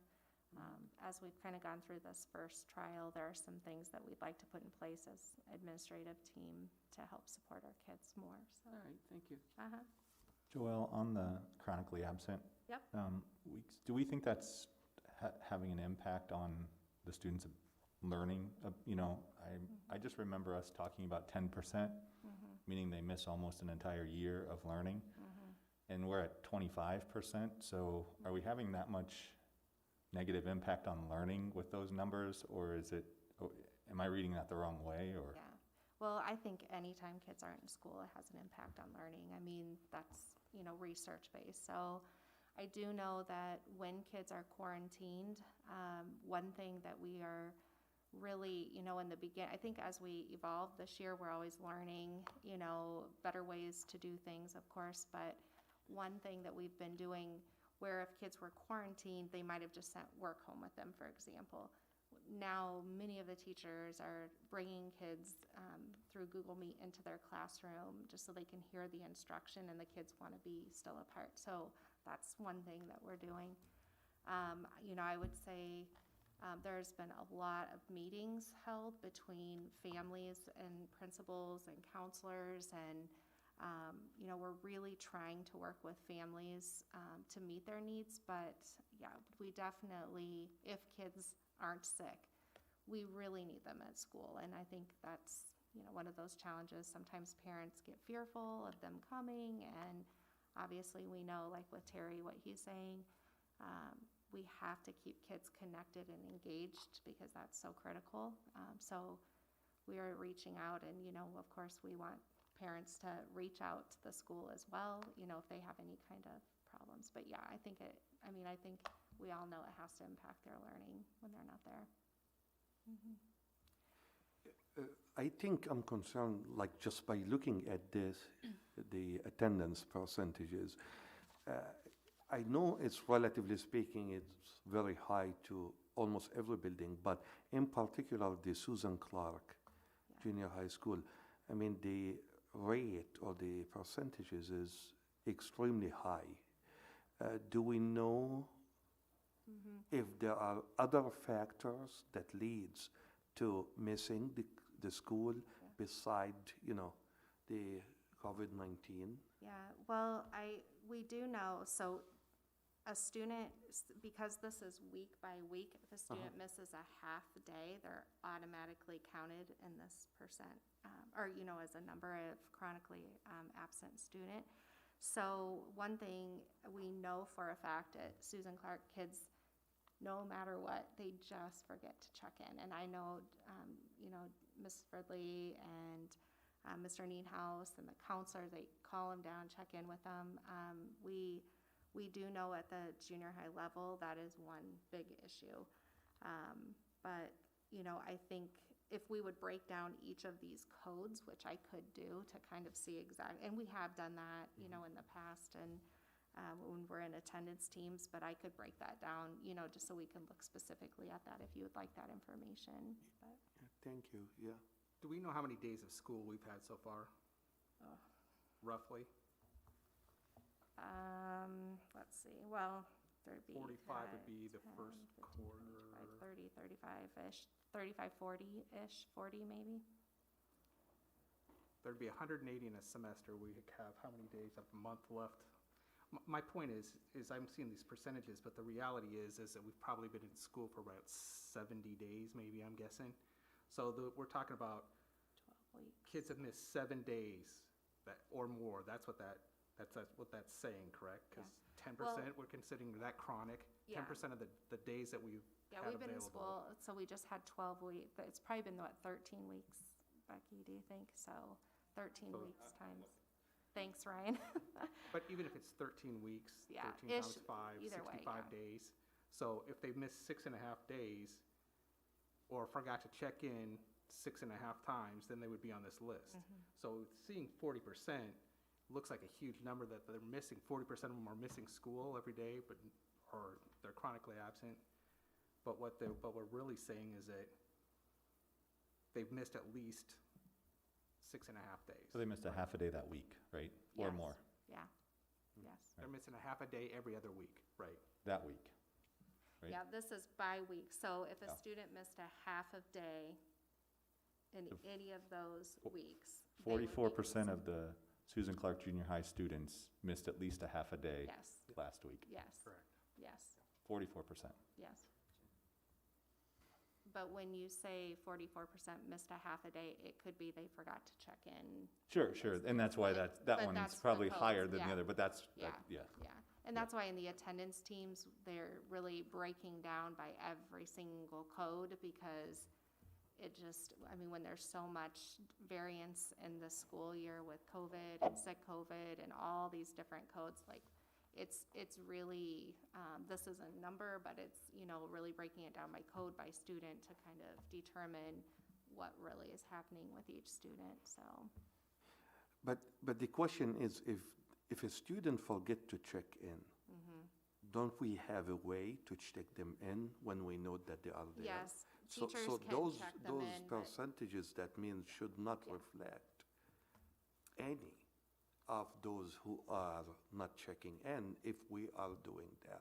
So to me, those are percentages that we have for other reasons beside just checking in or forgetting to check in. yeah, I think that, yes, you are right, John, but I think that, let's just say a teacher is in third period at the high school and a student shows up, to that class, that teacher would have to know that that student didn't check in at the beginning of the day, notify the attendance, then the attendance has to go in, and I think sometimes just because teachers are busy and they're teaching and stuff, that sometimes that could happen, that it falls through, that, with those numbers. I just want to be clear that these numbers are concerning to us. Mm-hmm. I'm not going to diminish the fact that we're now watching these very carefully and trying to figure out every avenue as to what might be causing this. Okay? So we are unhappy at the high school with that percentage. Okay? So what we are going to actively continue to do is make those phone calls, try and make those contacts, find out why, and try to encourage those kids to be signing in regularly. But one of the things we have seen as a pattern is that people who come off quarantine, they don't engage right away. And so for whatever reason, there's more of a disconnect after kids have had a long period of time off, because they kind of almost get out of the habit of doing this. And so we have to try to be proactive in that and try and find ways to re-engage them in that. Sending something out the day before saying, we're looking forward to having you in school again, make sure you, those things. Kids that are quarantining are not attending class? People that are Kids that are quarantining do not attend class? people that are coming off their quarantine, and they can come in, they have the ability to be in classes unless they're sick. Sick. Sure. Yeah. That's what I mean, so, They can attend if they're being quarantined. They can't. so how do they get out of the habit of checking in if they're checking in while they're in quarantine, I guess? Terry, can you come to the mic? We have a lot of people watching and they can't hear at home, sorry. Sorry about that. If they're hybrid, typically, then they're coming in and then they're having that face-to-face. If they're out of the habit of coming in onto that face-to-face, they sometimes aren't checking in as regularly as they should, which kind of contributes to the problem. And I would say, Gwen just sent me a text, see Gwen's watching from home, and she said, from 9/14 to today, Susan Clark's chronic absentee rate is 17%, which is much, that's still not wonderful, but what I'm just trying to say, did I skip over the slide, sorry. What I'm trying to say is that this is week by week, and so Gwen, has always said, this probably isn't the best way to show chronic because the numbers are so high. But if you look at it from the beginning till now, Susan Clark right now, you'd think 44%, but it's really 17% overall. So this is just a week by week, and so a lot more kids get added. I'm not saying it's where we want to be, but I would, say it's better than what it shows.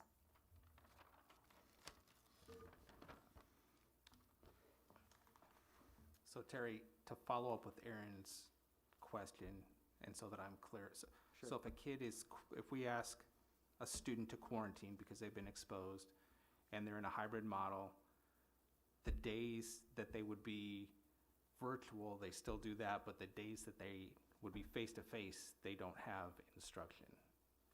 Is that accurate or not?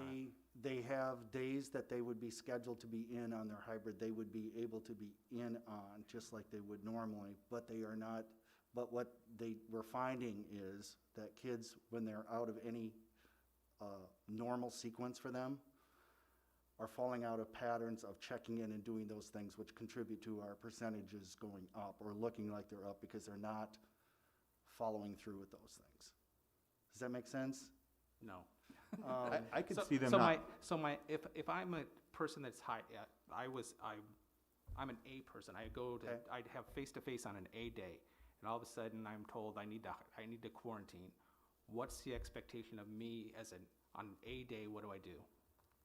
On a day that they still are supposed to be in session or But I'm in a things. quarantine, so what now do I do? Because I was You A are day. virtually connecting in So, and then B day, I still go virtual also. right. So I just basically become for 2 weeks or 10 days a virtual learner. Yeah. Correct. Okay. Yeah. Right. Thank you. It seems, That's not what I thought was happening, so I'm Right. glad to hear that. that's what I thought was happening, I'm but sorry that, if I was confusing that, No, but. no, I just, And I think. I thought that was Never happening. asked I'm the just confused as to how they get out of the habit when they come back from quarantine. Well, then. some of this, I think it depends on if they're symptomatic or asymptomatic, whether, if they're symptomatic, then they may not Sure, I can see do them that. have, But if they're asymptomatic, they shouldn't be out of that process, but, I can see all kinds of issues why they're Yeah. quarantining, not checking in. yeah. Whether they're asymptomatic or symptomatic. It's the part that if they're quarantined and they're checking in, why they become confused and don't check in when they come back to school. but I would guess that Which what's is what I thought, which But is what they're- I thought but- you said. But they don't always even just come back, okay, on that day. They might not choose to be, they might not come back. The day that they are allowed to come back, they may not Keep be going. coming back. Just Right. keep it going for a little They- while. Sure, sure. That's kind of the bigger picture, okay? Yeah, I can see it getting confusing why they're quarantined, and I can see them pushing it longer than they want. I thought you said they were confused at checking in once they Oh, no, came back. from and again, if I may have just That's missed. okay, I just, But yeah, that's more the issue. I think overall, just to kind of, and then we'll keep going just so we can get through second semester, but I think overall, it's, again, we, want to work with parents. It's a parent, it's a school, it's a community. It's just something that we have to continue to work on all together to help our students be there so that we can provide, the best learning environment for them. I am going to go ahead and move on. I'm going to skip over Portrait of a Graduate for right now, but I want to move over to Return to Learn second semester. So after we gave a survey out, as you know, to parents and students and staff, and then we also met at every building to get feedback. And based on all of that feedback, this is the decision that was made for second semester. So at the elementary level, we will continue the model of virtual and in person. And what we would like to do is reduce our virtual section by 1 or 2 sections, depending on how many parents choose the virtual model with their students. So as of right now, we have 3 sections. Just based on the survey, we had many parents say they would like their kids to come back at the elementary level. And so based on that, we are hoping to reduce it by 1 section minimally. Those teachers then would go back to the buildings to help where we have higher class sizes, and so that we can get those class sizes down. So that is the model. We did, entertain Edgenuity, but I would say that it was overwhelming that teachers wanted to continue with that connection with our students, and the parents were pretty strong as well that they wanted that. At the secondary level, virtual teachers will move to hybrid-only teaching. We do know that teachers, it is a lot to ask of the teachers to teach both virtually and in a hybrid model. And so based on the feedback, all teachers will be teaching hybrid. The virtual students will move to Odyssey, which is rather than sending them to Edgenuity, Odyssey is already in our buildings, and we can staff that and maintain that oversight of our students' learning and that relationship with our kids and keeping that connection. The high school and junior high will move to a true AB hybrid model, so it will be AB, AB, AB, and so on. And that I do know that there are some teachers that are very few teachers, but we do have some that have some health concerns. And we will work with those teachers on an individual basis to accommodate that. At the preschool, they're going to keep everything the same. It's been working well. So virtual students will remain, and students moving from virtual to in-person will be just placed in the current in-person sections. The one piece that we wanted to add, and I know many districts are working on this as well. We do want to put some criteria in place for students to stay virtual. So just based on what we were discussing earlier, where students may be struggling, if a student stays virtual, their attendance, the students must have missed 5% or less of the scheduled days, but we'll start with September 14th. So from September 14th on, they have to have missed less than 5%. And the reason we are starting with September 14th is because at the beginning of the year, there were some families that didn't have internet, and there were just some other issues we were working through. So that's one criteria. The second one, students must have no more than 2 failing grades. If they, and obviously if they have 1 failing grade, we will continue to reach out with them, provide support, encourage the Muscatine where students should come in. But we want to make sure that we don't have students who are just failing. And then the last one is if a student has a documented health concern, obviously they could stay virtual. So those are the criteria that we will put in place for our virtual learners, and that will be part of that process as we work with parents to commit to either in-person or virtual. Because we do want to ensure that our students are learning. And I mean, that's an incredible piece that, we want to work together on. And if they're not coming to school and they're failing, then we know we have to make some changes to support them. So that is the criteria that we would put in place. Do we have an idea as in how many are leaning toward getting to the point that they're failing for the 2 grades, or, what I'm saying, as in how many do we see that shift on, I guess?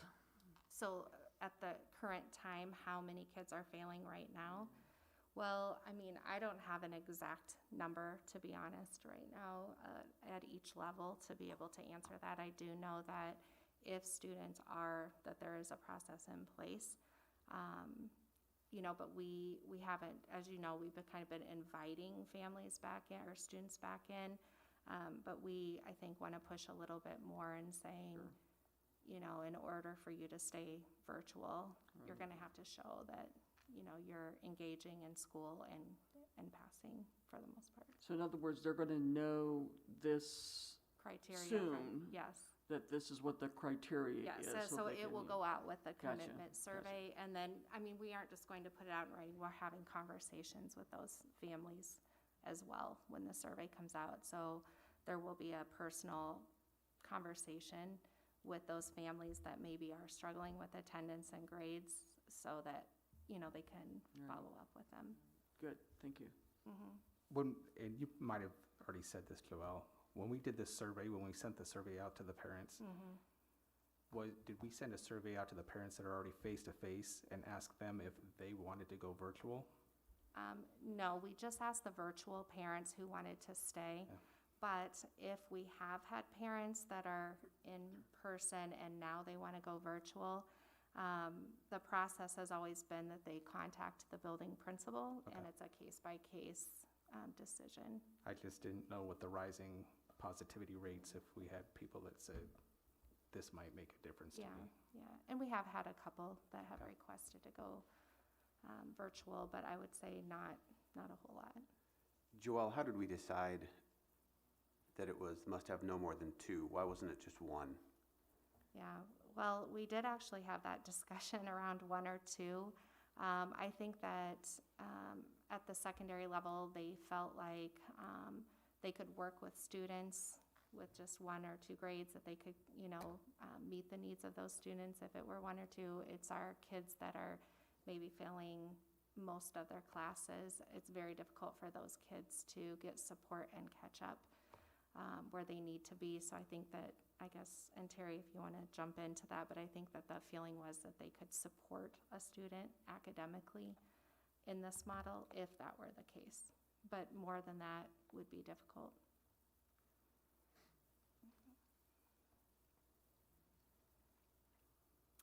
We would like to send the survey out the week of November 16th for parents to make a commitment.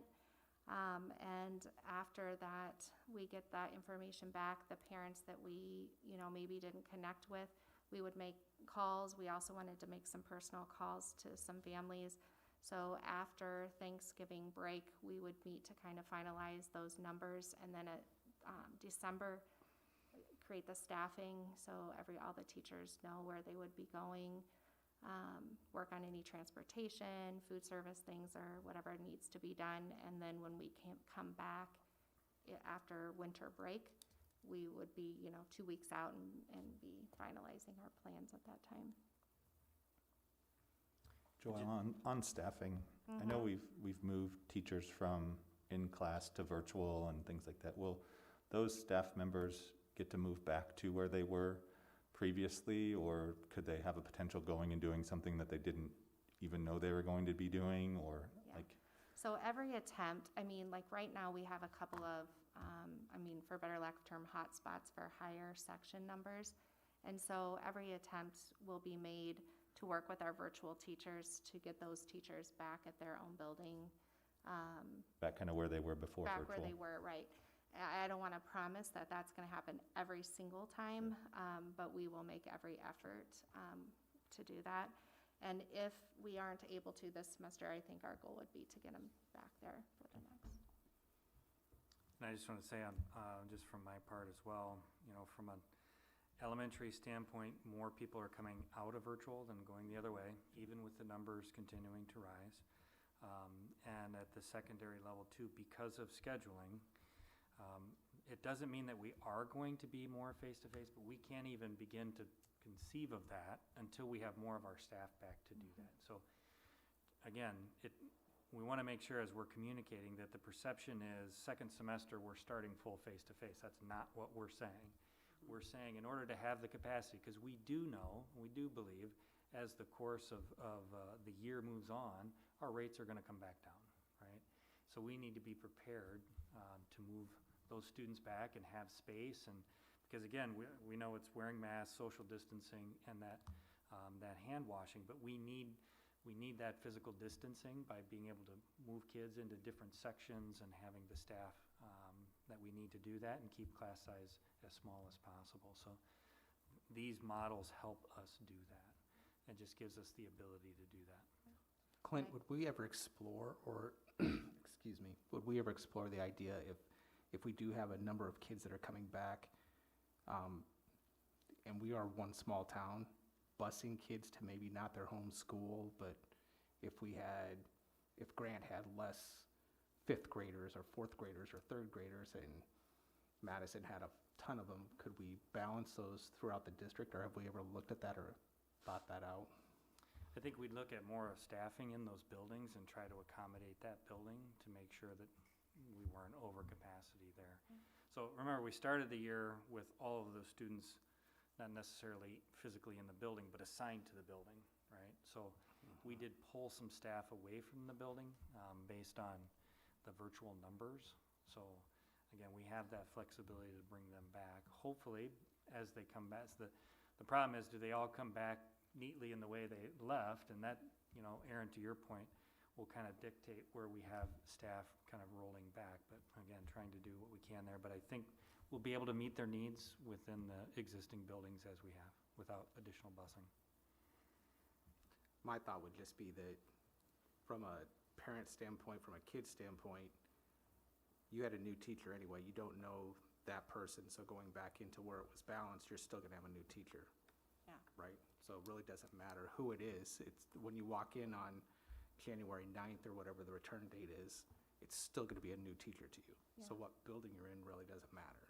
So if we kept our social distancing down and kept our class sizes down, that might be something to explore, is to look at. I think we'd also since it's a hear s- So, from families on, it's just also knowing the kids in that area and some of that, so I think that would be a different challenge on that. But I do think we can do what you're saying even within our existing buildings. okay.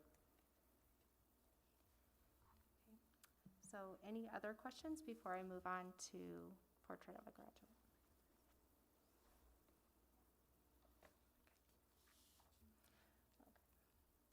Oops. All right, so Terry, I don't know if you want to move to the mic to give some background. I can start with a little bit of it, and then if they had any questions or you wanted to join in. Go ahead, you start. When we start, all right, Portrait of Graduate. So we held our first meetings on Tuesday, October 27th. We did meet with lots of different groups. We met with students, both present and past, staff, community members, teachers, our board. And so during those meetings, we asked a set of questions. Based on those responses, we have been now working with our AEA, and we have been working on what they call affinity grouping. And so basically what that means is we're taking all these different responses that were given by our groups, and we're working on kind of putting them into these little clusters. And these clusters include content knowledge, transition skills, key learning and cognitive strategies, and then self-understanding and engagement strategies. And so each of those kind of have areas underneath them. And so based on those responses, we put them all into this affinity group. And then our next steps will be working with them and taking that feedback and then putting it together into a presentation that we will be doing the month of December for the board. And along with those responses and that board presentation, we will have some data that's been put together. They call it kind of a data story or about the high school and our community. And so we are working with the AEA and the high school staff and administration to put that together for you the month of December. So this was kind of just a little update on where we are in that process. And I don't know, Terry, if you'd like to add anything or if you have I think you questions. said that beautifully, so. Thank you, I don't- Terry. I don't know what I should add. Yeah. The process is moving along, I guess, just to let everybody know that we are in conversation. We received some feedback today from David Ford and Andrea Stewart, who have been working with us through the AEA. We are going to take that information back, refine it, and then come back with kind of a proposed thing, and then they will help us again, refine it again, and then ultimately we'll go to you for review, so. I think the only other thing I would add is that the process is not just like a one thing and then we're done in the month of December. It's an ongoing process that we will work through as we kind of continue to peel back layers and work through those different things. They talk a lot about soft skills that students need that we heard, from our parents and students and teachers. And then, we talked about those Iowa core standards that are both academic based. And then we had a lot of discussion around like leadership and self-awareness and then that connection to our community college and post-secondary options for students, whether it be college-driven or whether, it be work-based. And then peeling back from that is like our different pathways that we could provide for students, what we can continue to do that's working well, what things that we can look at that we can do better in offering, and just ensuring that we are really meeting the needs of all of our kids as they leave our school district.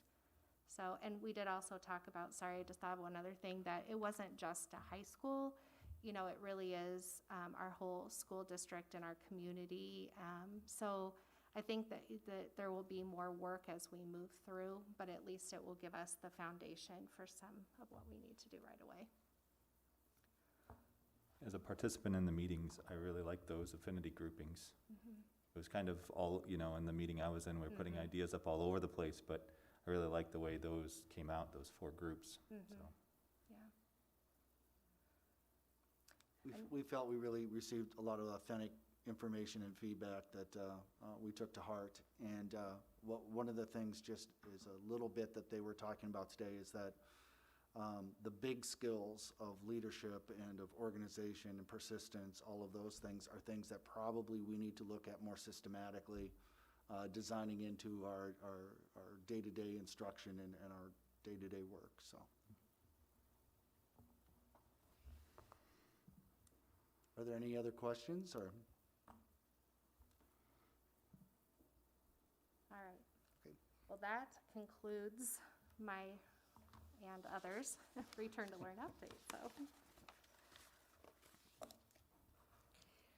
Thank you for all those pieces of the Return to Learn. Clearly, it's a constant moving target. The work is amazing, but we are dealing with some big unknowns, right? So watching as time goes on and watching our numbers, and certainly for all of us to do our part and help control those numbers. Social distancing, wearing our mask, washing our hands, and I hear the flu shot. That's a good idea as well. That those are things we can do to help not only each other, but our students and help keep them safe. So thank you for all the work on that. The following items are considered to be routine by the Board of Education and will be enacted by one motion. There will be no separate discussion of these items unless the director so requests, in which event the item will be removed from the consent agenda and considered in its normal sequence from the agenda. Those items are employment recommendations, special education contracts, and district committees. What are the wishes of the board? So moved. Second. It's been moved and seconded to approve all of the consent agenda as presented. Is there any discussion? There is a late resignation that is on the table, just to bring that to the board's attention, if that's anything someone wanted to discuss ahead of time or not. And the recommendation of administration would be to approve that pending suitable replacement. That is a key position for us and one that's been difficult to fill. So do we need to pull that out? So I make the motion to pull out that late resignation. Second. It's been moved and seconded to approve the consent agenda as presented, pulling out the late resignation dated November 4, I believe, of Amani Kirby, pulling that out. Is there any other discussion? Hearing none, all those in favor, please signify by saying aye. Aye. And opposed? And the motion carries. So that takes us then to the resignation, the special education resignation of November 4. What are the wishes of the board?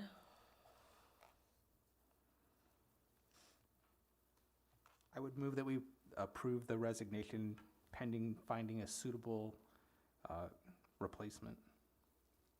Second. It's been moved and seconded to approve the special education strategist resignation, dated November 4 upon finding suitable replacement. Is there any discussion? So what happens, she's gonna be moving with her husband, correct? Well, I think she'll be informed that she has a contract in place, and then the decision of the board is that until we find a suitable replacement, And she she would should still be stay. employed by the district. If they chose to go ahead and leave, and we had that situation in the fall where somebody just went ahead and left, and that was a case where we report them to the Board of Educational Examiners as having broken a contract. So it can have an impact on future employment.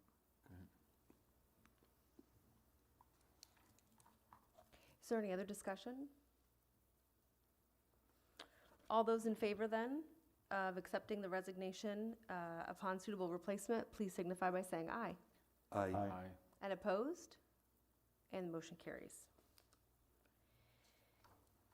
That takes us to request approval for the administrative authority to seek modified supplemental amount from the SBRC or the School Budget Review Committee for open enrollment out, not in fall 2019. Tom, I think this is all you. So I'm going to talk about items E and F. I would like those on two separate action items, just so we're crystal clear with the SBRC that we've approved both for these dollar amounts. So item E, we had 42.1 students that were not on our fall of 2019 count that are on our fall of 2020 count, which means we have to pay those districts for those students that are open enrolling out. So we want the spending authority to do that, and so that's what we're asking. Item number F would be serving our English language learning students that are beyond 5 years.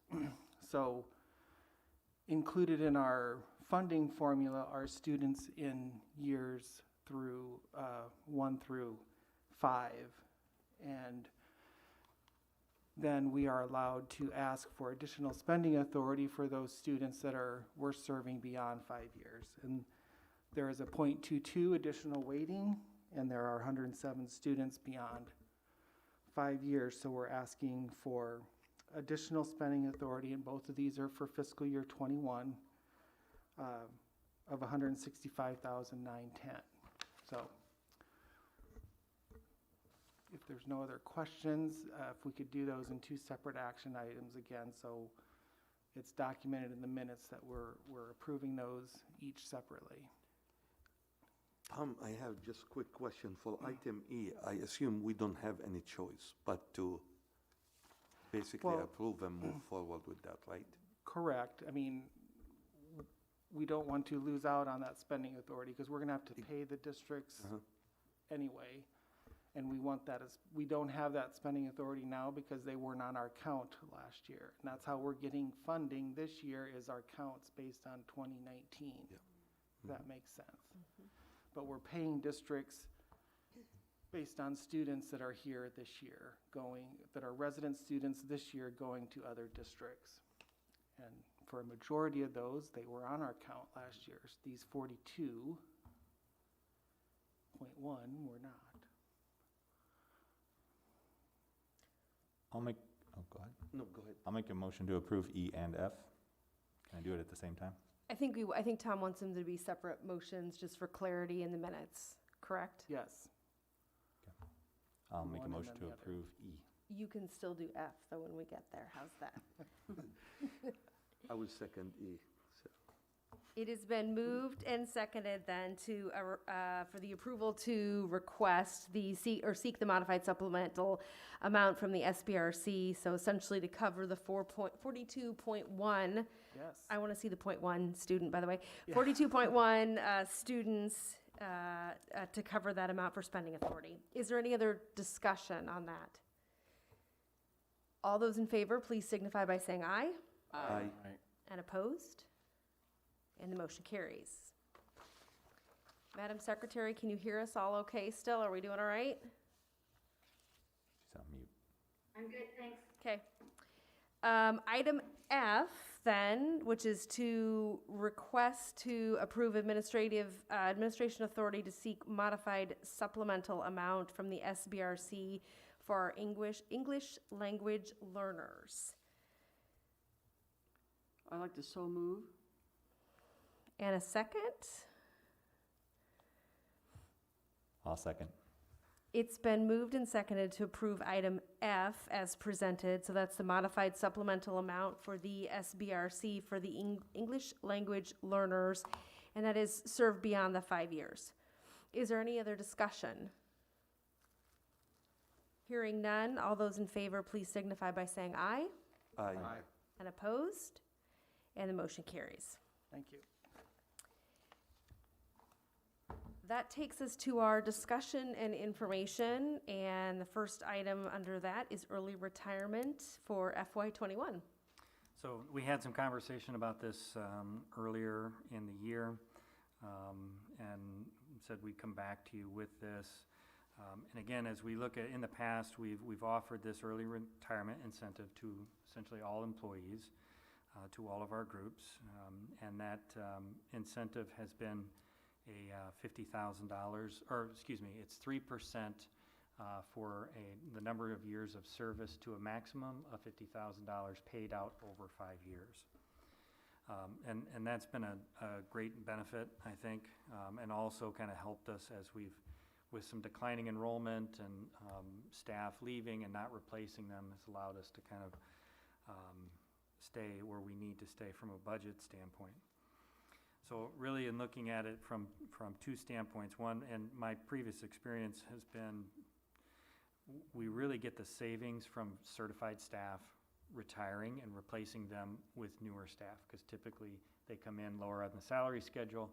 So even when you compare, what we're paying out over those 5 years versus what we save on those new staff over that period of 5 years, we come out ahead in terms of staffing.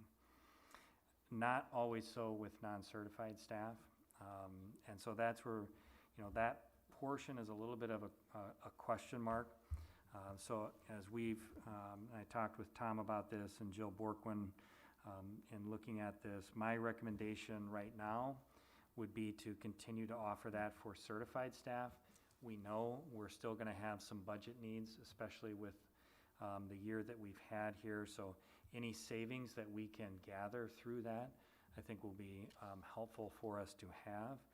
And I would say we're waiting on non-certified staff. So as we go through the budget process and we find, maybe we need to make more significant reductions as we get into the spring, we'd still have an opportunity to come back and offer that retirement incentive as a way to not replace staff. So because we'll get more staff retiring and not replacing them, that's where we would see the savings on that. Different from certified staff, where we see that even if we replace them. So we can kind of count on those savings from a certified staff standpoint. We can't necessarily count on that from the non-certified.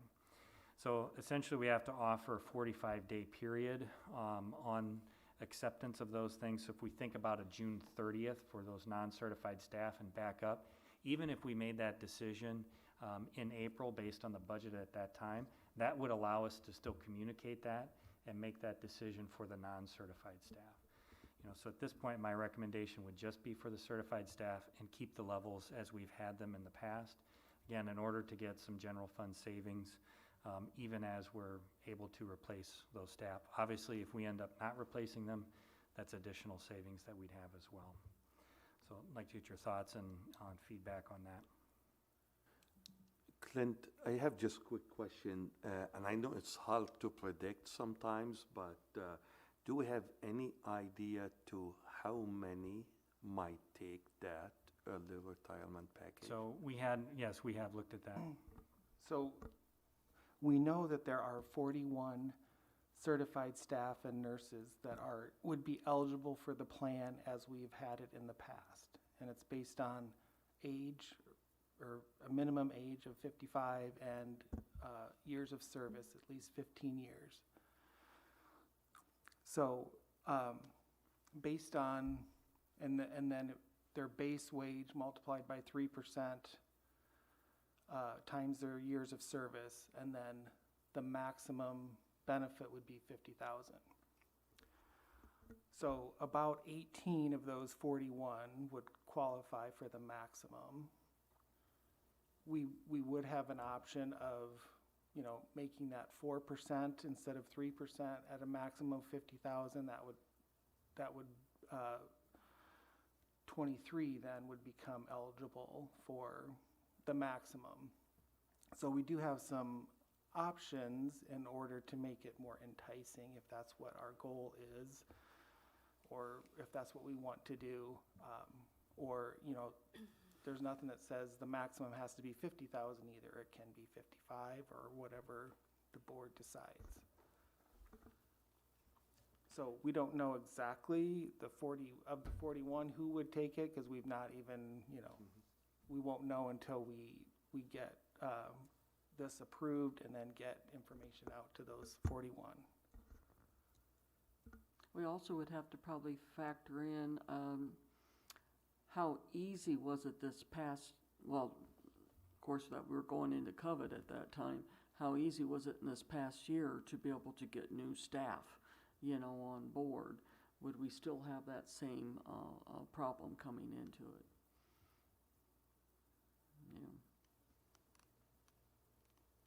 So tonight it's just for discussion, right? Correct. Just bring it up. That is correct. It's not an action item tonight. It would be at the December board meeting. Yep. Could we see the math you were talking about, Clint, that shows non-certified and certified, how the math works to say this saves us X amount of money and this does or doesn't, or maybe a little bit of money? Because I think that would have, whether you take last year's example or the year before, whatever's easiest. I think it'd be good to see the difference between certified and non-certified staff, and then how that math works out. Right. So the challenge with that, it's pretty clear with teachers because of the salary schedule. So we know where people are retiring at as we move up that schedule and where they'd come in at. It's a little bit fuzzier on the non-certified staff. A lot of those are hourly. And then, so we might have other positions that would be salaried, and we have ranges there, but again, some of that is depending on, the candidates that you hire and what's negotiated at that time. So it's just harder to give a specific number on that, which is why I said, if we're not replacing it, it's easier to calculate that savings. But I know Tom has been working on some of those. We know even district, or how many staff are eligible based on our current plan in all groups.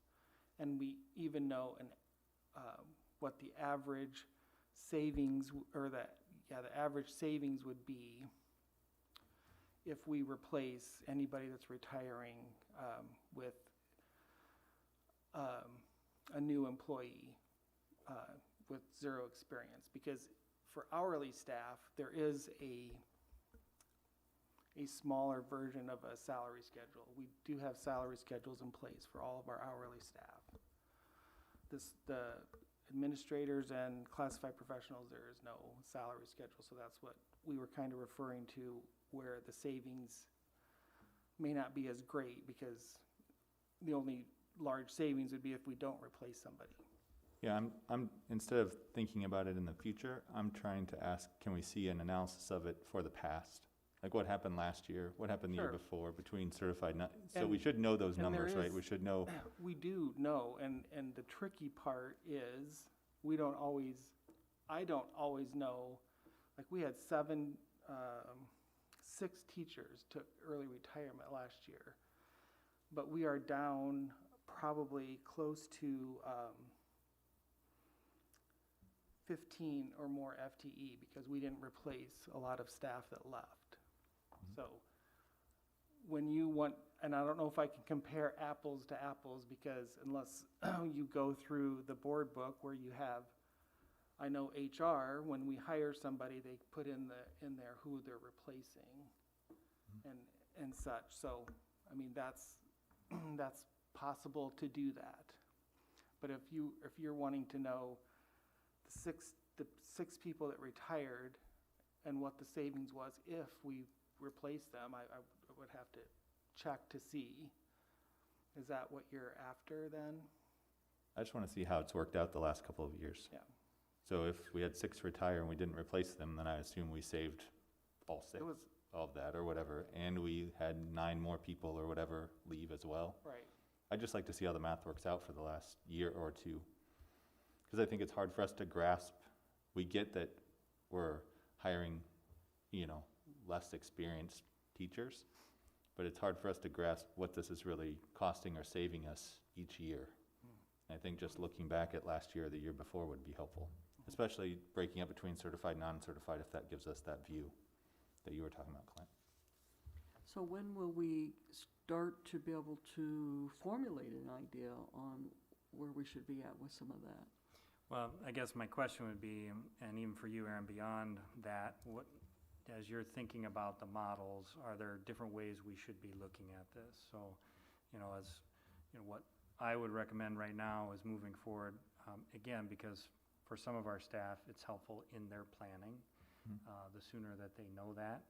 So I feel more confident in getting to savings on the certified piece, which is why that would be my recommendation right now, and holding on non-certified. We can get you, prior years and get some numbers to you on that. But just so that, if there are thoughts beyond that in terms of the model, that would be helpful as well. Are we ever thinking of, sorry, Aaron, are we ever thinking of putting a minimum number of retirees? Or of certified staff? I mean, is there a cut number that we need to have at least this many? There isn't necessarily been certified, because what we would see in savings just in what we would likely bring in, even if you do an average, not even new teacher, like if you just find that average, and it might be 3 years of experience, et cetera, right? You could place that person, you're still gonna see savings over that, the course of those 5 years. So there's not necessarily, if we only got 5, that we would be spending out more than what we're saving. We're gonna save money on certified staff. And that I understand. I was just thinking from a planning standpoint, from a teacher standpoint, or somebody that just recently retired. You try to figure out when's the time you're gonna go. And it looks to me like we're gonna say now, at least my perception is that we're gonna offer, every single year we'll offer early retirement, even if we only have one person, one certified staff person that would do it. That's what it sounds like to me. Until Tony gets that marketing plan put together, and we start growing. And that's why I'm We saying. start growing enrollment. That's why I'm saying. Then we'll stop. That if we're ever thinking about that we would have to have a minimum number of applicants, because then it helps everyone for a future planning position. So. I'm a little bit with Aaron on the part about, there's a difference between replacing staff and making sure the staff has perhaps enough experience in which to be able to take in, because we still want to be able to have that standard. Not saying that somebody right new out of school would not be able to take and do, but I would hate to see that what we're just looking at is how much of a savings area we've got compared to, the standard we'd like to be able to continue with. I think the only challenge with that is that it has allowed us to do that without having to do a reduction in force. And so the challenge would be if you don't do that, and then you get in a situation from a budget standpoint, and then we've decided not to do it, right? Then we're looking at just reducing teachers, period. True. Glenn, I think yes. I'm supportive of bringing it in December with the current plan as it has been run the last couple of years. It's just my opinion.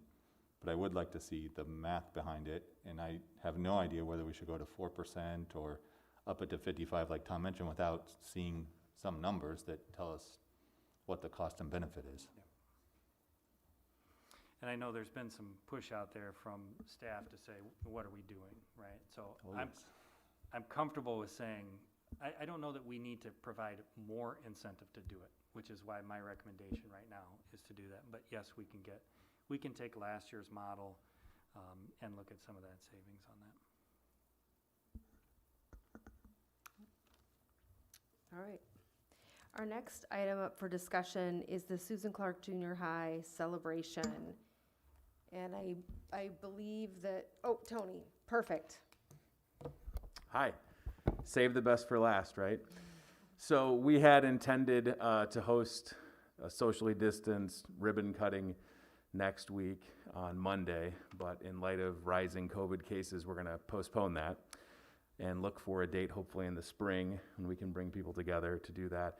That being said, next week is American Education Week, which celebrates public education and honors individuals who are making a difference every day, which our staff are certainly doing. So we still have some plans to recognize staff as we've been continuing to do that the entire school year, from things like the signs that are in place outside the buildings, recognizing that all staff are heroes. But I did want to show the board the Susan Clark video, and everybody that's watching, this is the first time that this will be played. You can see this on the entryway at Susan Clark Junior High on a TV screen, and we'll be able to show this to you, I believe, and then we will get it up on social media.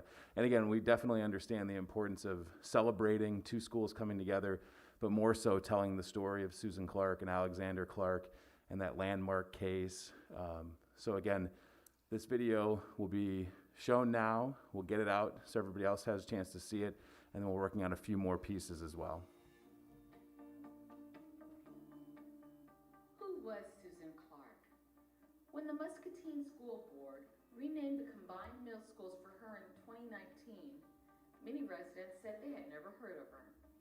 Susan Clark was just 13 years old when she became the first black student in the United States to integrate a public school through a court order.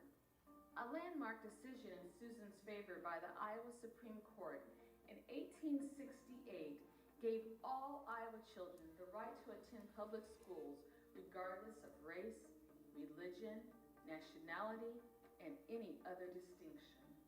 That Iowa ruling happened shortly after the Civil War ended and 2 years before the nation allowed black men to vote. Segregated schools were the norm in many states until the 1954 U.S. Supreme Court ruling in Brown versus Board of Education. Susan's case, 86 years earlier, was cited as a precedent in that decision. The second daughter of Catherine and Alexander Clark, Susan grew up at the corner of the West 3rd and Chestnut Streets. Today, that corner is the site of the parking garage at the Clark House Apartments, which is named for her father. Susan's older sister, Rebecca, and younger brother, Alexander Jr., were school pioneers as well. In September 1865, 2 years before the famous case, Susan and her siblings attended their neighborhood public school number 2, just 3 blocks from their house. But for only 2 days before the school board resolved that no Negro should attend the public schools. The Muscatine Journal editorialized that this was a gross injustice since the Clarks were paying taxes for the public schools. But the decision stood. In September 1867, Susan again tried to enroll at school number 2. Again, she was turned away, but she was determined to continue her education after finishing her studies at the African school held at the African Methodist Episcopal Church, nearly a mile from her home. On October 10, 1867, Susan and her father sued in district court for her right to attend the public school. They won, but the school board appealed. Finally, in late spring, the state Supreme Court issued the historic ruling. It had taken an entire school year, but Susan was now able to attend the public schools, and so she enrolled at the high school that fall. Unfortunately, her high school years had many challenges and perhaps moments of hostility. But Susan persevered and graduated with honors in 1871, the first black high school graduate in Iowa.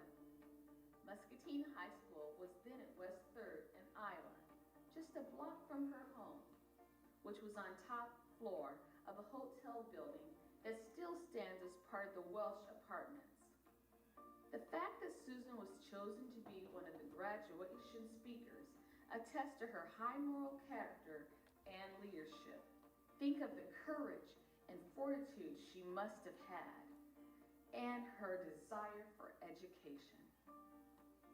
Later in life, Susan married the Reverend Richard Hawley in 1877. A year later, her childhood home was destroyed by fire, likely from arson, and her parents rebuilt it into the fine brick home you can see today, where it was moved some 200 feet up West 3rd Street. In 1879, Susan's brother, Alexander Jr., became the first Black graduate of the University of Iowa College of Law. Unfortunately, we still have not found any verified photos of Susan, but artists have made the renditions of what she might have looked like. Some researcher might someday find that picture. As an AME minister's wife, she was active in her church and community.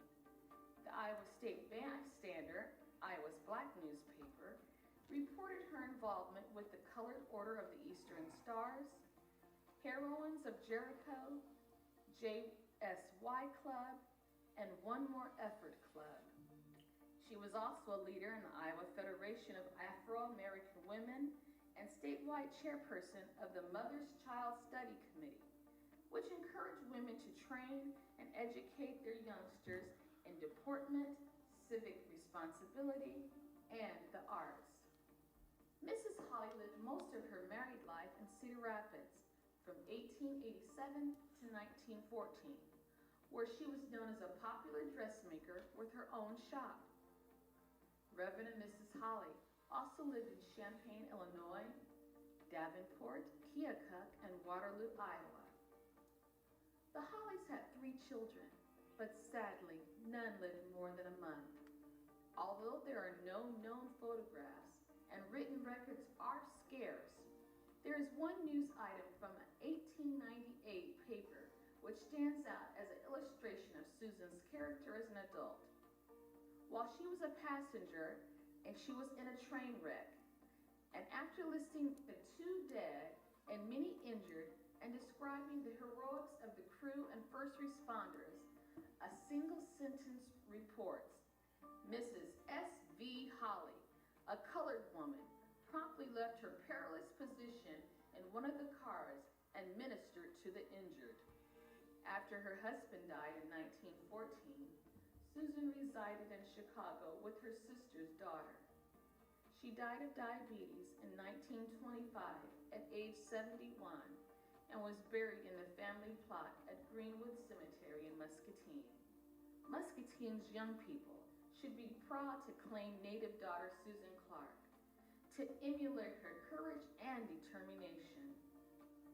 Iowa Supreme Court Justice Mark Cady lauded her example, saying, "It's important to recognize how the story of one person, in this case Susan Clark, can become the story of an entire nation, and how the story of one person can lead to change that makes us all better."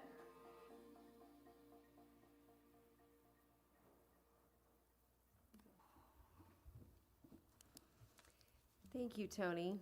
It's a great video, some rich history that we should be very proud of in our community and celebrate.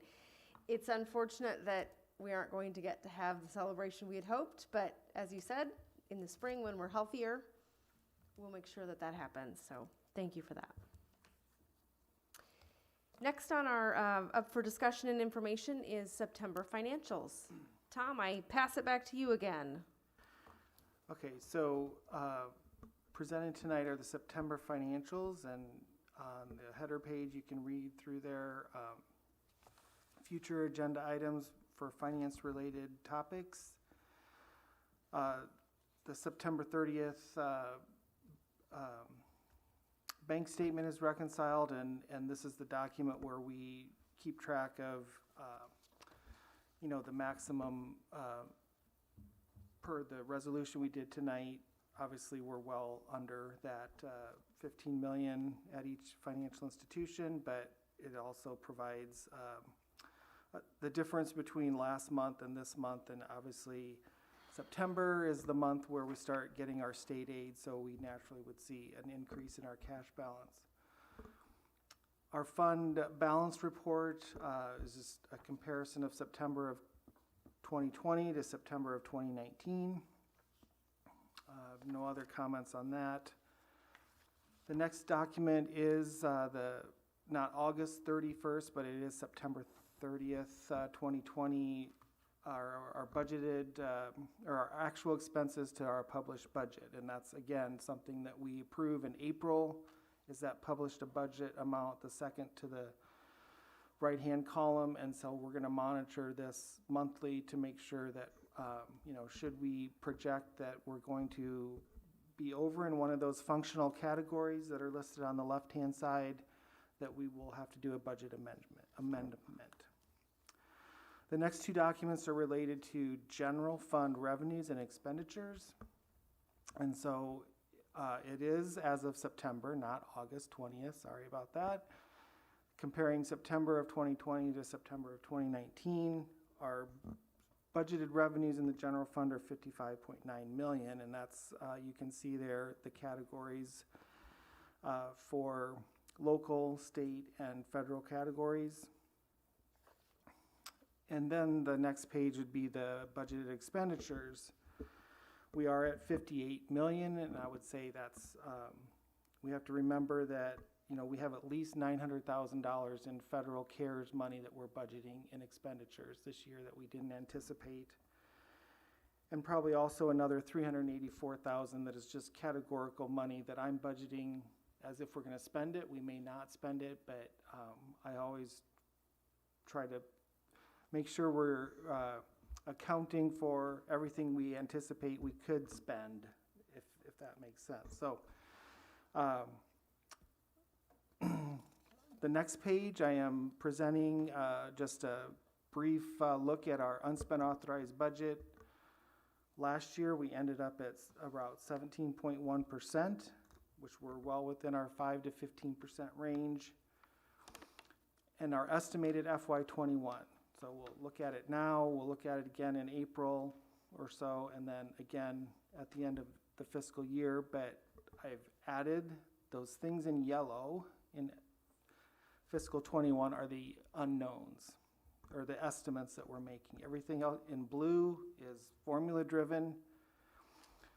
We've added in the spending authority we approved tonight. I'm making an estimate on what we may overspend in ELL and special ed right now as around last year's amounts. Although if we don't overspend, obviously the number on line 33, total expenditures, would go down too. So the other item in yellow that's important is that miscellaneous income. Obviously from 3.7 million last year to 4.5, we're accounting for the federal revenue and other, miscellaneous income. So that's why that is kind of higher than last year, obviously. And so I think we'll end up around 16%, which we're still 5 to 15. We're only 3 months into the year right now, so I think we're looking good, I guess. So maybe that was saving the best for last. I don't know. That was a pretty good PowerPoint there, Tony. But finance isn't always the best thing to end with, but it always seems to be. So that's my report. Thank you. What questions do you have for Tom? All right. Tom, thank you for that. Our last item is announcements and upcoming meetings. November 10th, which is tomorrow, is that right? The Riverbend Mobile Food Pantry will be at the Administration Center at 2900. The food pantry will run from 4:30 p.m. until 6 p.m. as long as we have food. I was fortunate to be there last month, and we didn't get anywhere close to 6 p.m. before we were done, and it was heartbreaking. So 4:30 is when you'll be able to, we'll be pulling traffic in. It's drive-through only, and a very efficient crew will get your car loaded and on your way. We did have on our agenda November 12th listed. Our Clint was going to meet with our mayor on the Our City show, and that has been canceled for right now or placed on hold. I got bumped, yes. Well, I think you got bumped by COVID is what you got bumped by. So my understanding is until, again, we're a little bit healthier county and city, she's putting that on hold. So you still have time to pick out an outfit. That's what that means. Then that takes us to November 25th, which will be a no school day for students and staff. It's non-contracted. Takes us to November 26th, which is Thanksgiving, and we'll not have any school that day. The 27th, no school for students and staff. That is a non-contract day. And then we will be back together on December 14th here at City Hall at 7 p.m. Does anyone have anything else for the good of the cause?